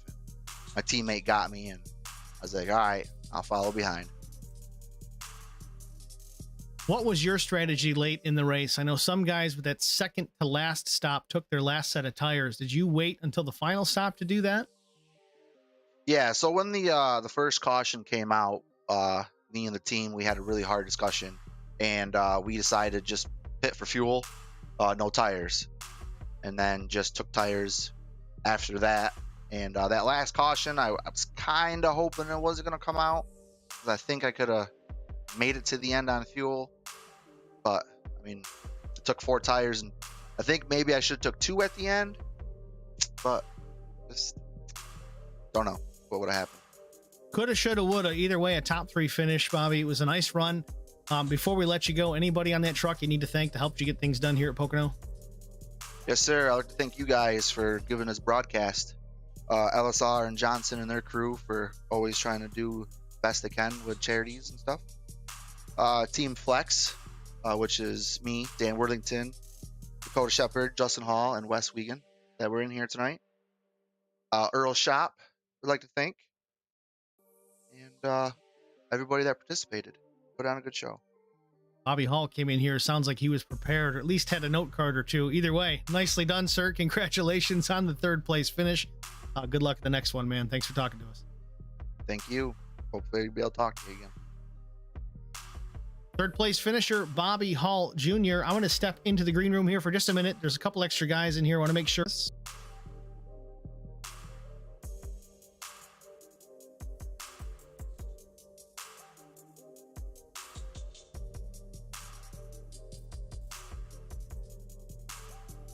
Good news, ladies and gentlemen. We do have our winner, Zach Millett. We'll pull him up into the booth here. Get a word with Zach Millett. It's Steve in the HBR TV booth. You got a copy? Yes, sir. Zach, I'm glad you're able to get into the chat here and have a word with us. Congratulations, a dominating performance. You put on a clinic here this afternoon, some tire strategy late. I saw that you did not take tires on that second to last stop, opted to pit a little bit sooner, short pit the final stop, got the tires, and it was on from there. Tell us about your afternoon. Well, it wasn't planned to not take tires later on, but it just kind of accidentally happened. We were pretty worried when we did, because we thought we were going to lose a lot more ground, but we kind of stuck with it, and it worked. You certainly got the pace out there, and it seemed that you even had the tire strategy figured out. If it was me, I would have said, yeah, that was the plan all along, but it still worked out for you in the end. You made up a lot of time on Chris Goins on pit entry and pit exit. Your total pit lane time between the two of you and between your pit stops were within half a second, so it wasn't huge there, but somehow you managed to gain a couple of seconds on that whole cycle. So got you back out front in relative quick order and took it home to the checkered flag. What were your thoughts late when that caution came out with just a few to go? I was pretty upset that Chris got taken out there. I know it was an accident, but it would have been a great battle at the end, because I feel like we were really even. And I was thinking second place had a little bit newer tires, so I thought I was a little in trouble, but guess we just got lucky. Yeah, I know Bobby Hall Jr. at the time, he was 2 laps newer, and Worthington, who finished second, was 1 lap newer. So it could have been interesting if we didn't run out of time, but that's the way it crumbles. Sometimes these races don't go to full distance. Time expired, and you were declared the winner. Again, well deserving. Before we let you go, Zach, anybody you need to thank on that truck? Yeah, absolutely. First and foremost, Eric Beadle for getting me into this race. I wasn't planning on any of it. He just kind of paid the entry and said, hey, you're doing it. So big thanks to him, of course, and Sim Speed Shop for being on the truck. And it was a pretty fun evening. I'm going to definitely do more of these. Glad to hear it, Zach. Glad to have you here in the race, and I'm really happy you were able to get in here for the broadcast interview. It's such an important part of any broadcast. I know it was kind of a last minute, oh crap, we got to get in there, but appreciate the effort on your part, man, and good talking to you. We'll see you at the next one. You bet, absolutely. And thank you guys. Do a great broadcast. It was awesome to try to drive and watch at the same time. So many of you guys do that out there. I don't know how you do it, but again, thanks for the kind words, man, and we'll talk to you soon. You bet. Take care. Race winner Zach Millett finally getting in here to the chat. We're going to pull up Chris Goins. I know he wasn't a top 3 finisher here, but would like to get a word with him. Chris Gones, Steve Singer in the HBR TV booth. I know you're probably not happy, but you got a copy? Yeah, I got you, Steve. Chris Gones, you looked strong all afternoon. You had some strategy. It looked like it was going all into plan. Ran into some trouble with a lap car late. Tell us about that and then the rest of your afternoon. Well, yeah, we talked under that one caution, and I told you I was holding off on tires to save till the end. Well, it worked out exactly how I had anticipated it working out. And I had that extra set of tires for that last 20 laps. Zach was, the class of the field pretty much the whole race, but I felt like with us being that close together after that last stop, with me having those tires, and I think he didn't take tires one stop because I was catching him pretty quickly there. But that last stop, we both had fresh tires and we were right there together. But things happen, and that's how racing goes. But at the end of the day, you carry on and go on to the next one, I guess. Definitely a tough pill to swallow, but again, it's not all for naught. You still pulled in a top 10 with a damaged truck there late in the race. You look strong all afternoon too. I mean, that's something you got to take away from it. You had the opportunities to possibly make a move and get by Zach Millett. You had some time up at the front of the field during that pit cycle. I know Zach accidentally didn't take tires on his second to last stop, so that was a bit of an issue he thought would be a problem late, so he took the chance to pit a little bit short for the final time, enough to make it to the end, and he got the tires then. And unfortunately, between the pit stops on entry and exit, made up a ton of time on you. I don't know if you had an issue on pit exit or if he just got on and off that much better. Well, the only thing I can think of is I did spin the tires coming out of the box a little bit, and he kicked me sideways, so I had to kind of gather it back up a little bit. I mean, so that would, I hit the pit line as fast as I could. I've practiced pretty hard on getting in and out of pit road, but spinning the tires coming out of the box, I think, certainly hurt me too. So, it is what it is, Chris. You still had a good afternoon, man. Again, the finish doesn't represent the day that you put on, but congratulations nonetheless. Before we let you get out of here, anybody you need to thank? Well, I do want to congratulate Zach. Like I said, his class of the field, so congratulations on his win. I definitely want to thank the guys at Lonestar Racing, my teammates and everybody over there putting on these shows. At the end of the day, I mean, this is a charity race, so this isn't even about us on the track. This is about putting on a show, yes, but it's more so about, this time it was Make-A-Wish. So, it's more so about them than anything else, but definitely Make-A-Wish. Geico, the local office here in Columbia. Obviously I've got the Barbie truck, so I want to shout out to my family here at home. My daughter deciding that Barbie was the way to go. So, but yeah, I appreciate you putting it on, Steve, with HBR. So see you for the next one. Thanks for kind words, Chris. Congratulations again. And yeah, exactly. See you at the next one, man. Third, take care. It was a disheartened Chris Gones, 10th place finisher here. Lonestar Racing Make-A-Wish charity race. Let's go over our finishing order here. The race results, of course, Zach Millett, the 315, finishing in the top position. I don't know why it just did that.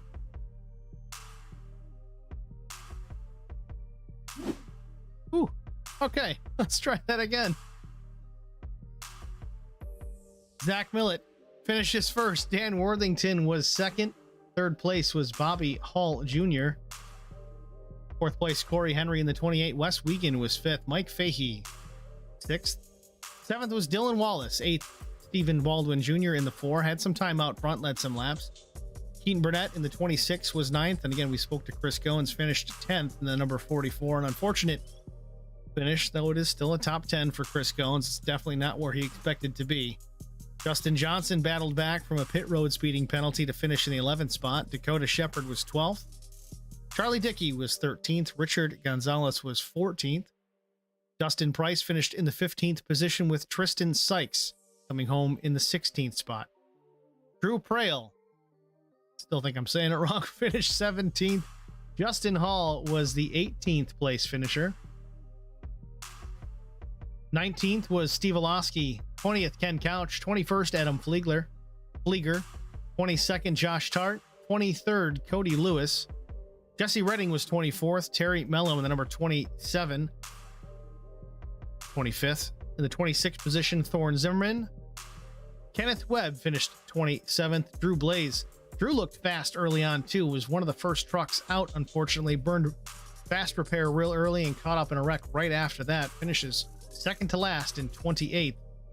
And last car in the field, 29th, was Michael Cole.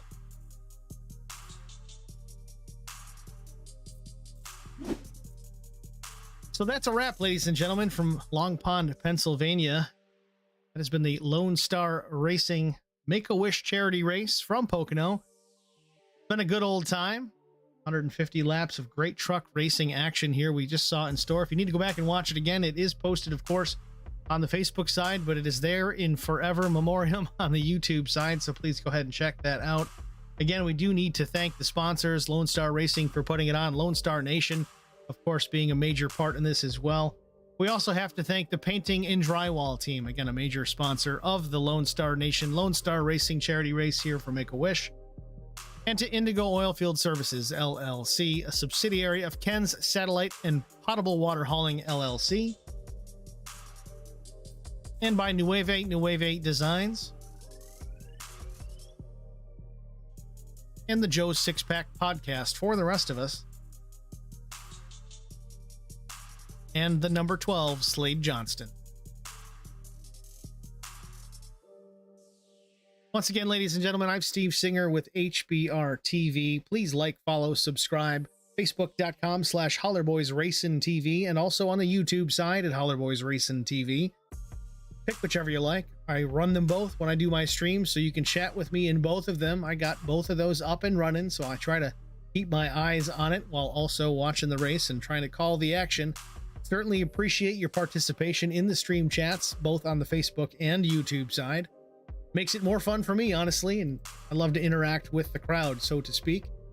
So please keep that up. Again, I can't thank all of you enough. Can't thank Lone Star Racing and Lone Star Nation enough for letting me be a part of this and putting on this good broadcast for you guys. So once again, thank you for watching. I'm Steve with HBR TV. Thanks so long. Join us again Monday, Tuesday, Wednesday, this week's 8:45, 8:45, and then 7:45 for the upcoming broadcast. Have a good night, everybody. Thanks again.